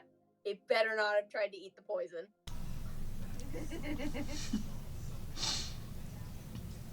I don't know. I mean, it was like Leah at least had the serpent poison. If this pseudo dragon dies, I will be so sad. It's You just made definitely friends with it. definitely not dead. I don't think the poison's killing. What? It's not dead. Pseudo dragon's very much alive. Okay. Okay. Yeah, nothing to worry about. Alrighty. Okay. I do have to go though. Mm. So, is this kind of a good time to? I think this is a good stopping point. Yeah, we can stop here. That's I have fine. to go meet my family. Yeah, we moved up Father's Day dinner a little sooner than I had originally anticipated. All right. Well, Yeah. unfortunately, we're gonna have to let your parents go. But this was fun. This was so much fun. It was. It was a good session. Oh my Really, gosh. it was good. I Yeah. I appreciate your guys' time today. This was great. But yeah, I think for our one viewer, Very much Limited poison. thank you for hanging out with us. Hope you enjoyed, and I guess we'll go ahead and be out for now. So, deuces. Yeah.